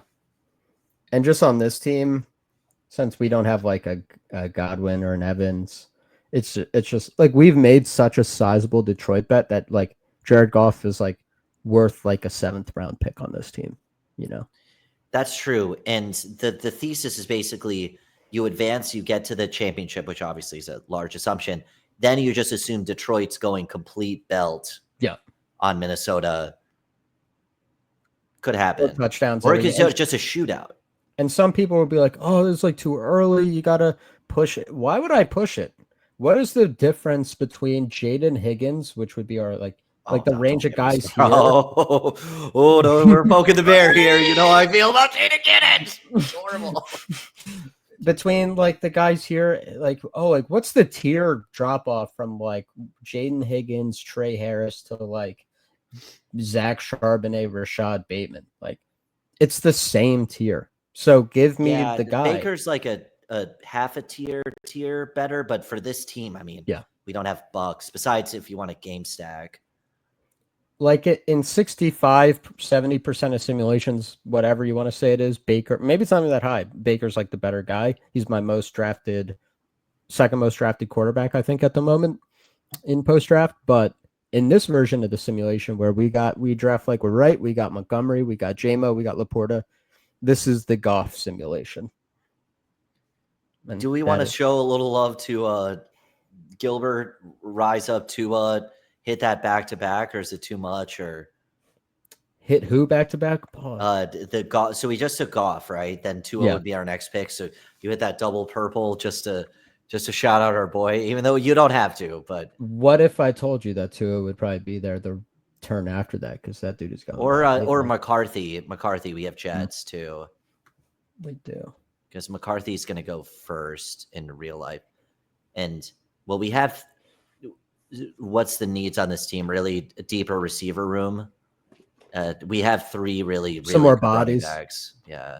Running back, we're probably cooling on for the moment, unless like someone like you loved fell.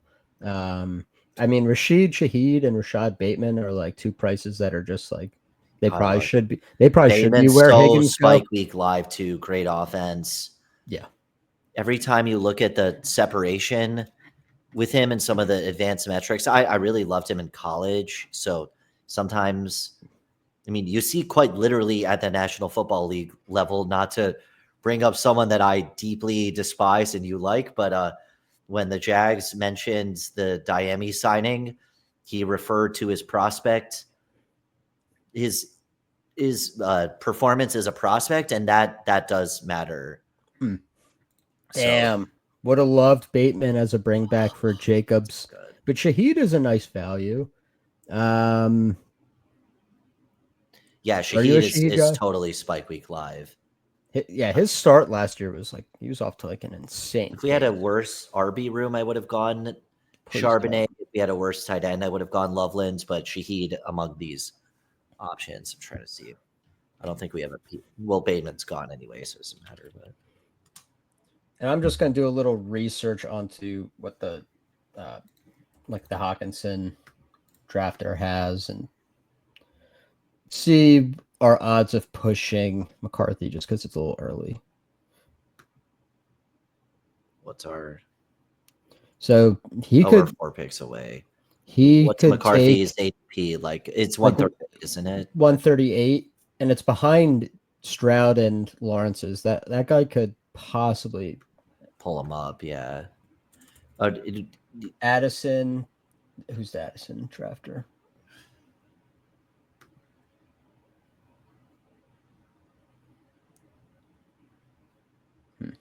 I would go that unless you have another guy. I mean, maybe a Besh. I'm fine pulling him up, honestly, but if you have another guy in mind. We could go Besh and try to push it. That would also open up Geno late. I think we have a pretty decent chance of pushing it because my guess is it's a little risky, and we just took JJ in the other stream, which I'm fine with. Spidey boy here, I think would take Love over him. And I think the guy with Hawkinson would take Stroud and Lawrence over him. So we'll see if the rest of the room. Oh, I misread. Yeah, it is early. It's 123. I don't know. I saw 133 for some reason. So okay, yeah, 100% with you there. And we have Tua too, so we could go Tua. We could go Geno. Yeah, and because Goff isn't a top week to every week guy, that this is a more of a 33 build. Yeah. You think I feel like or maybe a 32 because we have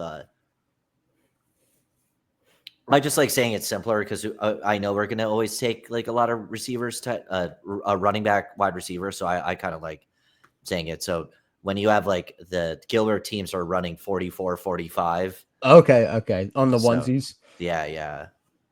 Just I feel like it makes it simpler. I mean, I guess there's some people taking 4 or 5 running back teams, but it just because like the NFL says the personnel groups, right? It just sounds right. I'm into that. This is our this is ball knowledge. 401. This is like the highest tier of class. Yeah, exactly. Damn. So we'll see if this guy probably gonna go Lawrence. But will he go McCarthy? What if he's a reverse Gilbert? It's like, oh yeah, it wasn't a Javaris Crittenton, the person who Gilbert hated. Like, oh, he did go. Yeah, pulled out the. I think Tua then, right? We got Tua. We could go. This feels like a 3 quarterback team to me. Yeah, I think so. We could go Geno. Goff is very up and down. We have access to Anthony Richardson, Daniel Jones, Tyler Shuck. really don't want to go to the shuck route. let's not. Don't want to go shuck ourselves, dude. No. I might even just sling up Dart or Rogers. Bro, why'd this guy take Tua? Naked, probably. Ugh. Naked. Disgusting. Right. Bro, Justin Herbert looking nice. Well, we only have Waddle. It's not like we had, because I was thinking about Jonnu at that and just a little light Gilbert on it, but bro, the guy who took Tua has lad. He took Tua 17 picks. Okay, let me crash out in a moment. Casual's going to casual. I don't know. I mean, Goddard? I'm fine with Herbert, or Penix at Price is awesome. Let's just do Herbert and crash out. I don't give a shit. I don't fucking care anymore, man. I know, it's ridiculous. I'm like thinking, New Orleans gets Tennessee. You could you Cam Ward, Rashid Shaheed, 17 skinny stack that, or the Minnesota option is gone, obviously. We have so many lines. Well, we have our main stack, so that's the most important. This is a Tyler Conklin ass team. I don't know. QJ's not the right pick, right? No, it can't be. Trey Harris is gone, right? Yeah. He goes like 50, right? Ray Davis RB4. If we go 5 RBs. Yeah. I love Ray Davis. Basically, if you dive in the advanced stats, if we said it before, but it's worth repeating again and again and again. If you play in Buffalo and you don't stink and you get snaps, you're probably going to produce. Yep. Someone has to score this. Especially at running back. James Cook has one of the best situations, but obviously his personal situation isn't great, but dude, this guy took 17 picks over ADP. Ridiculous. On a lad team where Herbert goes 20 picks after ADP. How would you rationalize that? How would you scared of us? Feeling the footsteps. Yeah. I would be scared too. Some are saying. God, these beautiful minds in these rooms, man. You can't make it up. Well, yeah, we're being very calm right now. It's just not the FYI. I'm just like kicking a hole through the wall. Would you pre Gino, Amari Cooper, Jack Besh manifest Destiny stack? Michael Mayer type shit. Mayer. Michael Mayer's a great player. It's just Brock is so legit. A hot take over here. 17 overall. He might. Did you guys know that Brock Bowers is good at football? What's that stream where it's like the frat guys and they're talking about like the most basic frat stories ever? And like every comment is like Plato and like Socrates, like thinking. It's like that's like the level takes I would love to like start getting. It just reminds me like the kid there's like this podcast of the kids like, yeah, I really like Hershey's chocolate bars. They're pretty tasty. And it's like, yo, have you ever tried the Lindt ones though? Yo, those be hitting Duffy. Literally. But yeah, there's like this one podcast where it's like these like frat dudes and they're like, yo, and I was like at this party and like my boy like came up to me and he like thought I had said something about him, but I didn't. And it's like, and this yo, it's and it's not Togi, right? That's only him and Steve will do it. Those are the only in that space I kind of know. Yeah, it's something. It might begin with a T. Maybe it's a TU something. I don't know, but they're like the modern Jimmy Tatro, essentially. Yeah, but I don't even know if they're being ironic about it. It's really hard. These guys are really straddling a line of I don't know. Oh, and Gino, wow, what is going on over here, bro? Is that at least the Bowers guy? Okay, Anthony Richardson asked team. Yeah, I mean, life. You got to we're all in on Goff here. Yeah, jeez. And from this group, otherwise, who do you like? I love Josh Palmer here, but he might go, or maybe just get the QB. Oh, we have Herbert already, so we don't have to jump. Is Tyler honestly, bro? This might be a naked Herbert. Jackson Dart is fucking insane. What about what about like Gadsden? That's at stake. That's August. That's crazy. Yeah. Why don't we get Conklin could. What or Or- Mike Will redemption arc? do you like any of these RBs as like ADPs, like a Maybe round of ADP? Tankerico, I'm cool with. Word. We got the 15 picks of ADP on Tank. Just Wow. slap it up. That's what happens when you glaze naked QBs 17 picks early. Someone else might fall. Fuck it. Interesting. I mean, this running back room at 5 is nicey. We just call it a day. Yeah, you don't need more than that. Sheesh. Not even think about that. Yeah, so quarterback we can push. Naked Darnold's pretty crash out. I was like, what if he runs? He might run. Remember the time on Thursday Night Football where he just like darted down the field for like a 50-yarder? These wide receivers I think are you'd have to. horrible. Would you go A-Rich or a tight end? I think A-Rich or A-Rich probably. Yeah. I like him at price, and I know it's lame as a well, we do have down, so it's not totally naked here, but I'll take it. He's fine as a third, makes sense for this team. And then we can. If we just don't look at the quarterbacks, this team. Hunter Henry's not a Charger anymore. That's really sad. I'm fine with Conklin. Maybe we should get someone for him. Yeah, is Antonio Gates in the player pool? Let's see who they get 17. I'm gonna look. Chargers get Houston, so Dalton Schultz. Yeah. What is happening? How deep are you in the best ball trenches are you that you're like, oh my gosh, thank God I got Justin Herbert, Dalton Schultz, his skinny 17 stack. Bro, it's a low. That is the cue to go outside. It is time. It's a low scoring game. It's 17-7, but Justin Herbert rushes for 2 touchdowns, and Dalton Schultz catches 1 for the Texans. It's 17-7. No, it's Najee Hampton. That's a pretty locked room. I was like, could you get a receiving back like a Lamar, Justice Hill? I think the Chargers voted against the tush push ban. I mean, maybe they're gonna just tush push it. Dude, is this a Mike Williams ass team? I'm fine with it. I guess so. Jeez. I'd be down. Him or Conklin, I'm fine with.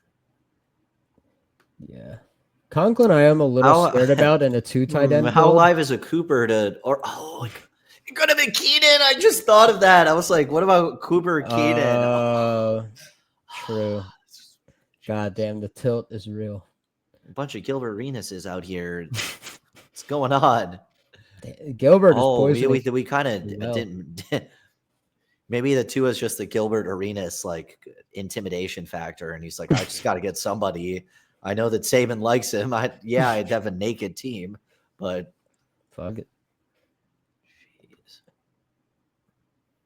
What do you think about Gesicki as just like a Bengal this late? Yeah, him or capture. What are our alternatives? Mason Taylor's gone, right? I just worry that Conklin in a 2 tight end build doesn't have enough of a role. What if we? Oh well, we have 3 quarterbacks already. I was like, what if we? What if we hit him Darnold's Arroyo stack right at the end? Bro, Kmet over Gesicki is egregious work. Please, bro. Take Schultz stacked. I will bet anything that Spidey Boy doesn't put ketchup on his hot dogs, aka he's a Chicagoan through and through. He's Cole Kmet is going to start over Colston Loveland. Of course, the dude with the Houston stack takes Gesicki. Do we just do Schultz and say we nothing matters? Either Schultz or you want to go Arroyo talent. We could do the Schultz skinny stack, game stack for the memes. But for the memes at this point, this team is cooked. No, it's not cooked, but it just feels kind of tilted. It had the potential. I mean, we have 3 really good running backs. Yeah, we just need it. Basically, we're just saying Detroit nukes and we get some supporting scores. That's really what it boils down to. And that happens in some number of simulations, but you're hoping the RBs can get you to the playoffs, and then Detroit is just that team in the playoffs. Exactly. And we're glazing them more than the other people in the pod. Yeah, Detroit, Minnesota's going off. You get a Waddle touchdown, you're pretty chilling. Would have been nice with Tua. What do you like at receiver here? Coker in the Seattle matchup. We got Slayton as a bring back on Besh. Maybe that's a little shootout. Yeah, Slayton's cool. Yeah, he's great at price. I've come around to it. I know for those new to these streams, there's a Gilbert level stack on Slayton over here in terms of monetary investment, not in terms of positional strategy. I'm taking as much Darius Slayton as Gilbert is taking 4 quarterbacks and 4 tight ends. But when you really just think about it and you need routes at the end, Darius Slayton is the cheapest wide receiver that we know is locked into 2 wide receiver sets. And he's making a whole lot of money. And he has spike weeks every December. And when Neighbors didn't play, he produced big. So that to me, it says the most at price, because we want to see what could you do if Neighbors just isn't what we think isn't what he think he is. Maybe there's some degree of concession of trying to bring in a second guy, and they do believe in him.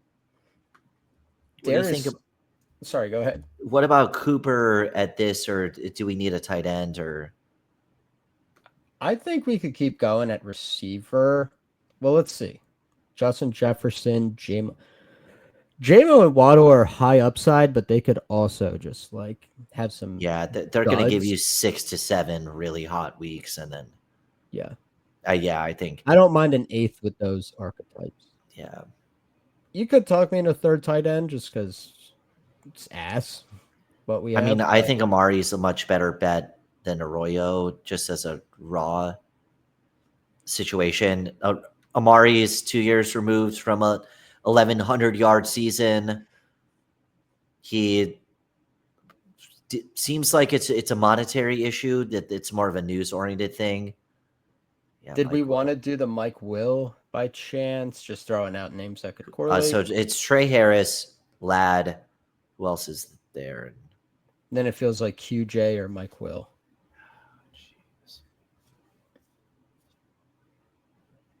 I mean, if you want to stack, but I would think Cooper's better.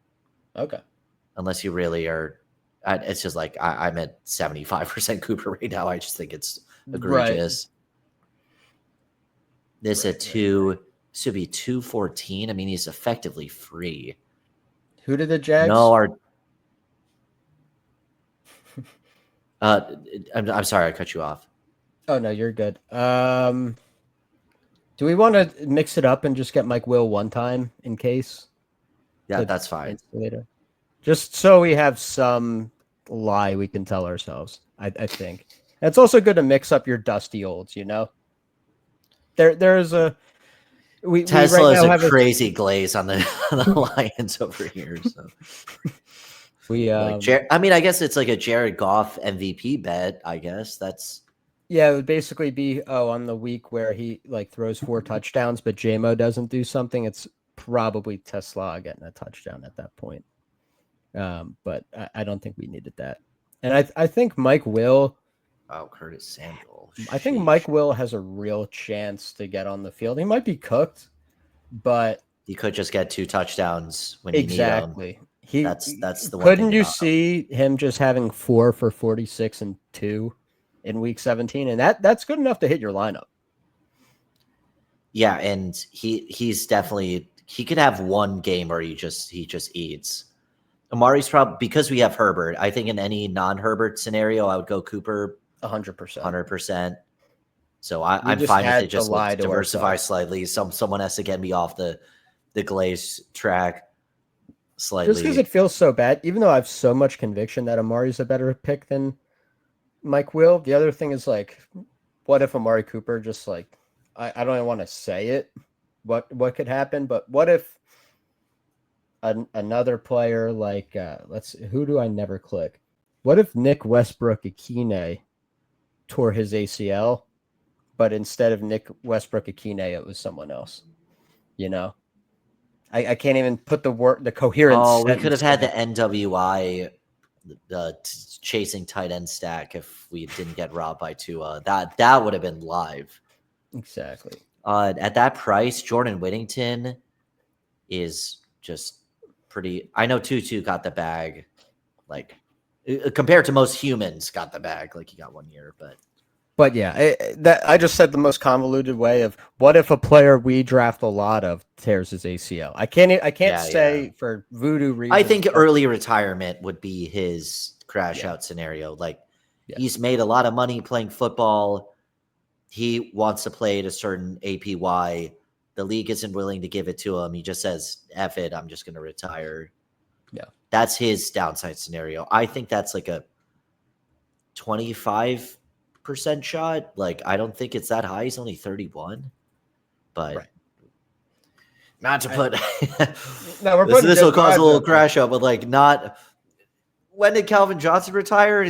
Totally putting him in the same sentence as talent, obviously. Well, yeah, worst players play longer. That's how that works. God, we're cooked. But I think our BBM team cooked though. Like I really like that team. And the good thing I will say about this is that we got this team in the Puppy, which is smaller field. And let me look up how many teams advance in the Puppy, because in BBM we have to advance past like 1 out of 16 and then 1 out of 13 or vice versa.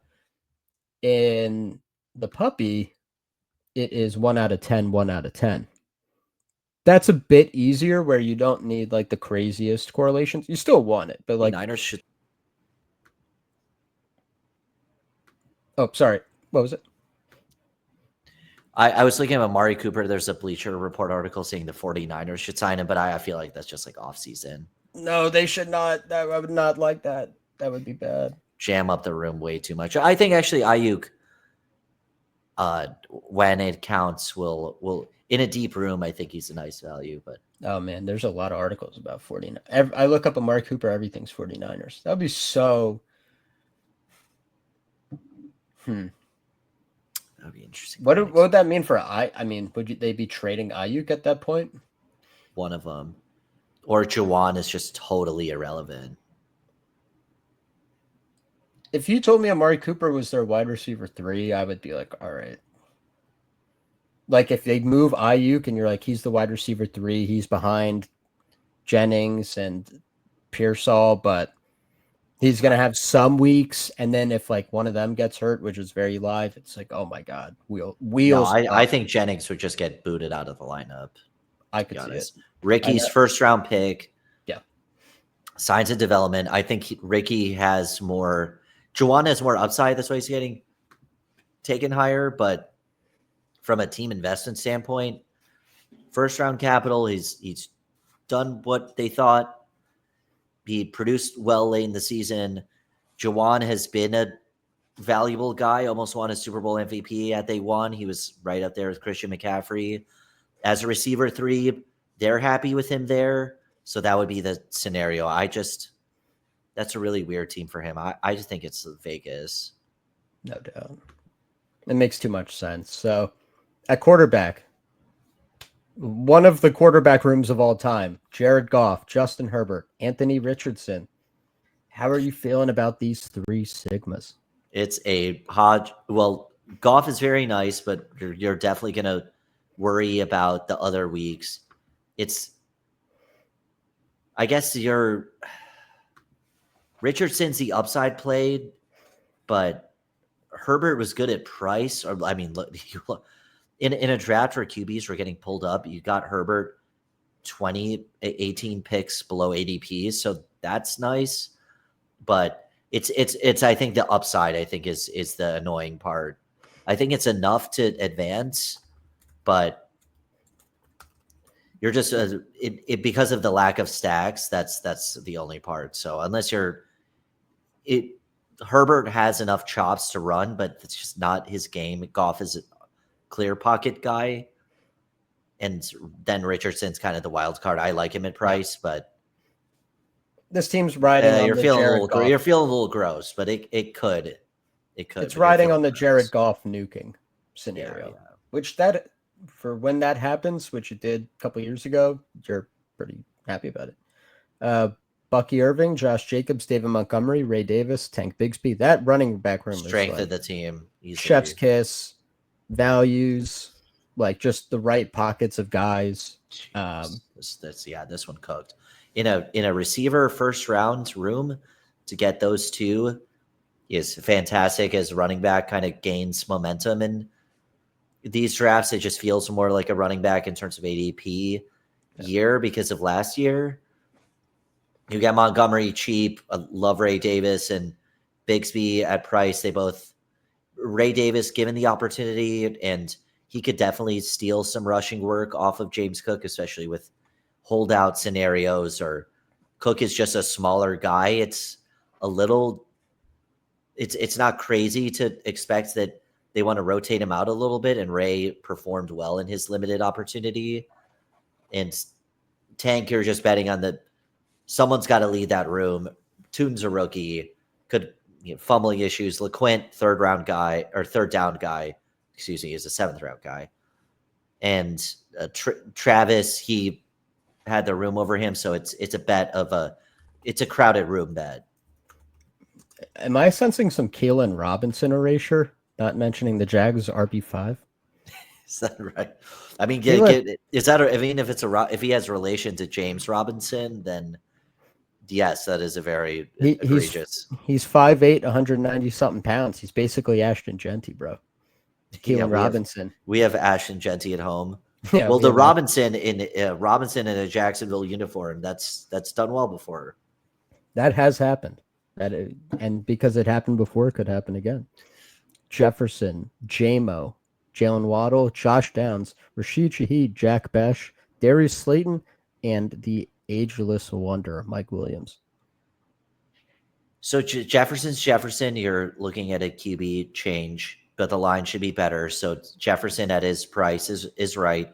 The other guys are explosive, more streaky, especially Williams, Waddle, Shaheed. You're going for upside, and they're going to have up and down weeks. So it's kind of pairing them together, and you're hoping the Besh, Slayton can fill some of those back weeks, because Waddle, Williams, Shaheed could get you 17 in a week, or they can get you 2. And Downs is like a perfect guy for plenty of 13 burgers, 14 burgers. Yeah, he's more of the floor guy. Like in the last draft, we got Shakir. He's kind of like the Shakir of this room. And I really like layering points that way. And it's easy to be like, oh, you could just go all spike week guys. And if you go like really RB heavy, I think there's an argument for that. And I hope you just sun run luck and get all the right spikes at the right times. But realistically, it's nice to have a guy who like sets a baseline, because next thing you know, what if you get a couple injuries to some of the other guys and you just need points and Josh Downs is holding you down, versus there's nothing worse than getting like 2-point weeks at wide receiver. You're like, I can't come back. And that's often the difference of advancing and not, because you still have to make it. Yeah, once you're in the playoff pods, you love seeing Jameson, Waddle, Shaheed can just go off, and it's a real good dice roll, but you still have to make it there. That's the part I think that's missing. Exactly. And there's been some data coming out about like there's like a stigma against like being an advance rate guy. And I kind of get that if you're going about maximizing advance rate the wrong way. But I think there's like nothing wrong with like trying to find micro edges to maximize your advance rate. Like, yeah, you want more teams in there because crazy stuff can happen and you don't know. You just get in there with well enough structured teams and see what happens. Like this whole thing, like, oh, I'm getting in less teams, but they're all going to be super teams. You're not even guaranteed that. You're not guaranteed that at all to get in. Like, oh, I'm getting in less teams, but they're going to be better now. So let me get in as many well-structured teams. And that's where like the Darius Slaytons of the world are so clutch, because you just know they're going to get you 600 something yards. They're going to be that like 20-point difference between last year, your Jermaine Burtons, your Javon Bakers, this year, your Pat Bryants. Yeah. Sorry if you're for the Pat Bryant guys, and the Jalen Royals, who I think is a great prospect. He's not going to do anything this year. That you're getting zeros, at least from like a Royals or let's be honest, probably Tesla. Historically, most rookies aren't putting up big numbers. Late in the season, that's true. They start to garner more of a role historically. I think the part for Slayton, I mentioned it a little bit, that not that you think in sort of a handcuff mindset, but if something happened to Neighbors, anything, Slayton would be a huge, huge smash. Right. He'd start getting like 8 target games, but like his 8 targets are like 28, you know? I think those numbers, anecdotally, I'm going to look this up. The numbers without Neighbors are pretty juicy. And this year he has what we would assume to be a quarterback upgrade. That's true. Let's try to get game 24. Dude, he had some 11 target games last year. That's crazy. Yeah. Yeah, I think so. I think five. What was it? The Dallas game was when Neighbors had a lot of catches. He had a concussion. He was out 2-3 weeks. 2 11 target games, and yeah, he has 122 touchdown upside. And say what you want And that's about in a totally broken room. say what you want about Darius Slayton. He's probably underrated, but the thing he does best is like track and catch deep balls. Russ is like that's like the only thing he can do anymore. Like the moon balls from Russ to Darius Slayton are like he's never gotten deep balls like this in his entire career. So like No, there's so and many. Dart loves. Dart Not too. that he's as good as Russ, but if it's Dart, But like Dart those, is total slinger at Ole Miss. yeah, like all those highlights to Trey Harris and other guys of him Yeah, throwing like those moon balls. he wants to throw it deep. Like Darius Slayton, like his whole career, bro, he's been like so open so many times, and like they either don't throw it because they know they're not going to complete it, like they don't draw it up. Like they can draw up more deep targets, and they're going to be more accurate now. Like he could have 800, 850 yards, which like at this rate, that's a smash. That is a smash. Yeah, if they can block for the QBs, that's the big key. So if Russ and Dart have enough escapability to, you know, keep their skibbity line from destroying them, then he totally. And that's at 190. This is 195. Like this is not a 125 argument. And they're going to be trailing in so many games. They have a really brutal schedule, but I think it's partially brutal because they're just facing so many elite offenses. They're going to be losing a lot. They have to throw. They have to throw. And what if Darius Slayton is this year's Darnell Mooney? Just the boring wide receiver 2 that is on an offense that's just going to throw a lot. And, next thing you know, you compiled a really good season. I think Darnell Mooney was one of the most important players last year in advance rate just for that fact. It's boring, there's some great receivers who've been suppressed statistically from just a bad offense. Mooney had showed really good flashes, kind of the same thing you were talking about. He used to get open quite a bit in Chicago, and they just couldn't get on the ball. Mostly line and the quarterback issues, the shocker in Chicago. But then he goes to a more decent offensive environment. Not that Atlanta's so top end, and not that New York is going to be so top end, but there's potential there. Yeah. And then last and probably least, the tight end room. Sam Laporta and Dalton Schultz. The Sam Laporta room never feels great, but I'm kind of making myself do it just because for the stack.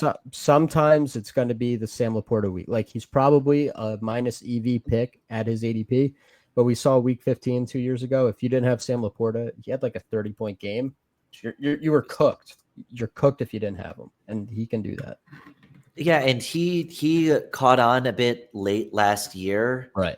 He had started out really slow, and he was considered like the big bust because he was going tight end 1, tight end 1A, 1B with McBride. Through his first 6 games, he didn't have a game with more than 5 targets. 5, 3, 2, 4, 1, 2. By the end of the year, 6, 6, 6, 7, 10, 7, 8, 7, 7. That you'll take. You'll take that every time. Yeah, and stacked with Goff because we're on the Goff is going to take over Earth kind of trajectory here. So that's the thing there. I'm not a big Dalton Schultz, but that's just we got sniped pretty hard there, and at least get us our mini game stack. Chargers, Houston. Stroud only throws to Dalton Schultz, and Herbert rushes. Nico, he has his Kate Otten year. Nico gets hurt. Christian Kirk gets hurt. Jaden Higgins is bad. Dalton Schultz, next thing you know, 6 touchdowns. Come on. Yeah, and he still was 6th in receiving yards at this tight end position in a really down year. That's pretty crazy. It's for the whole offense. Like you thought he was like totally horrendous. I mean, he's going to a tight end 4 or 5, so that's not necessarily ideal. But this with in a golf team, that's kind of the play there. Yeah, we'll take that. All right, man. 2 fun drafts, 1 BBM smash, 1 interesting puppy with some stuff to like. Any closing final thoughts for the people, for Gil, for the Underdog community? Shout out Gilbert Arenas for helping BBM values go to an all-time level. This is definitely the hot weekend to draft, which is unreal to think about. Like, so when are you drafting football? Memorial Day weekend, obviously. So shout out Gilbert, feeling pretty solid about these teams, especially the first one. And yeah, happy Memorial Day weekend, and yeah, stay tuned for more. We're not gonna lose this addiction to drafting anytime soon. So no, it's, if anything, it's ramping up, and summer's upon us, and the drafts are flowing. The energy is really strong right now. I know there's little silly beefs about tools and this and that, but I think overall the community's in a pretty good spot.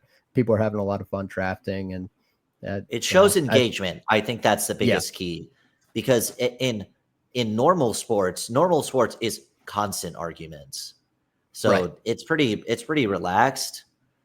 Like for example, well, I'll for any little moves, things are pretty scrutinized and stuff for all these little storylines. And for these are pretty major things. Like Gilbert might be the most overtly famous person to be drafting in BBM. That's to my knowledge. Feel free to correct me. So I think any engagement is good, and I think it's good to have these conversations, because like the tools were like, not to get all the deep and meta here, but tools in society are also kind of low key an issue. So why don't the best ballers decide the future of humanity? Yeah, exactly. We were hashing it out for Elon. I hope he was tuned into that conversation. I think we arrived at some critical answers, but yeah. And on your go point, it's so cool, man. Like, just like think of like teenage you being like, dude, I'm going to do a fantasy. I'm in a fantasy football league with Gilbert Arenas. Even if it's not going to work out, maybe for him, who am I to say? It's so cool. It's just cool to say. Yeah. And hopefully we get more. Yeah, and he's like a big deal for the Gen Zers out there. Yeah. Look up Gilbert Arenas highlights. Just to do yourself a favor. It is, he never won a championship to my knowledge, but dude could ball. Dude could absolutely ball. What would be his comp in modern day? Like, if you're thinking about like, okay, this dude was a hooper. He didn't quite get to the ring. That's kind of not his fault though, because his teammates were always kind of like maxing out at like a fringe all-star. What would be your comp? Damian Lillard on a bad team is the first thing that comes to my brain. Yeah. Yeah. When there's no other options. With Giannis, obviously he has to be a little more passive, but his ability to hit hard shots one-on-one, and he did carry some pretty rough teams to the playoffs. So I actually think Lillard. I mean, think about what the Wizards have been without Gilbert Arenas. Like, he was getting them to the playoffs like perennially. Team, like barely a franchise here. Right. College basketball, sub Duke. Right. They've been an affront to the National Basketball Association's integrity. Yeah, it's been ridiculous. So yeah, shout out Gilbert, shout out this community, and enjoy drafts, and stay tuned.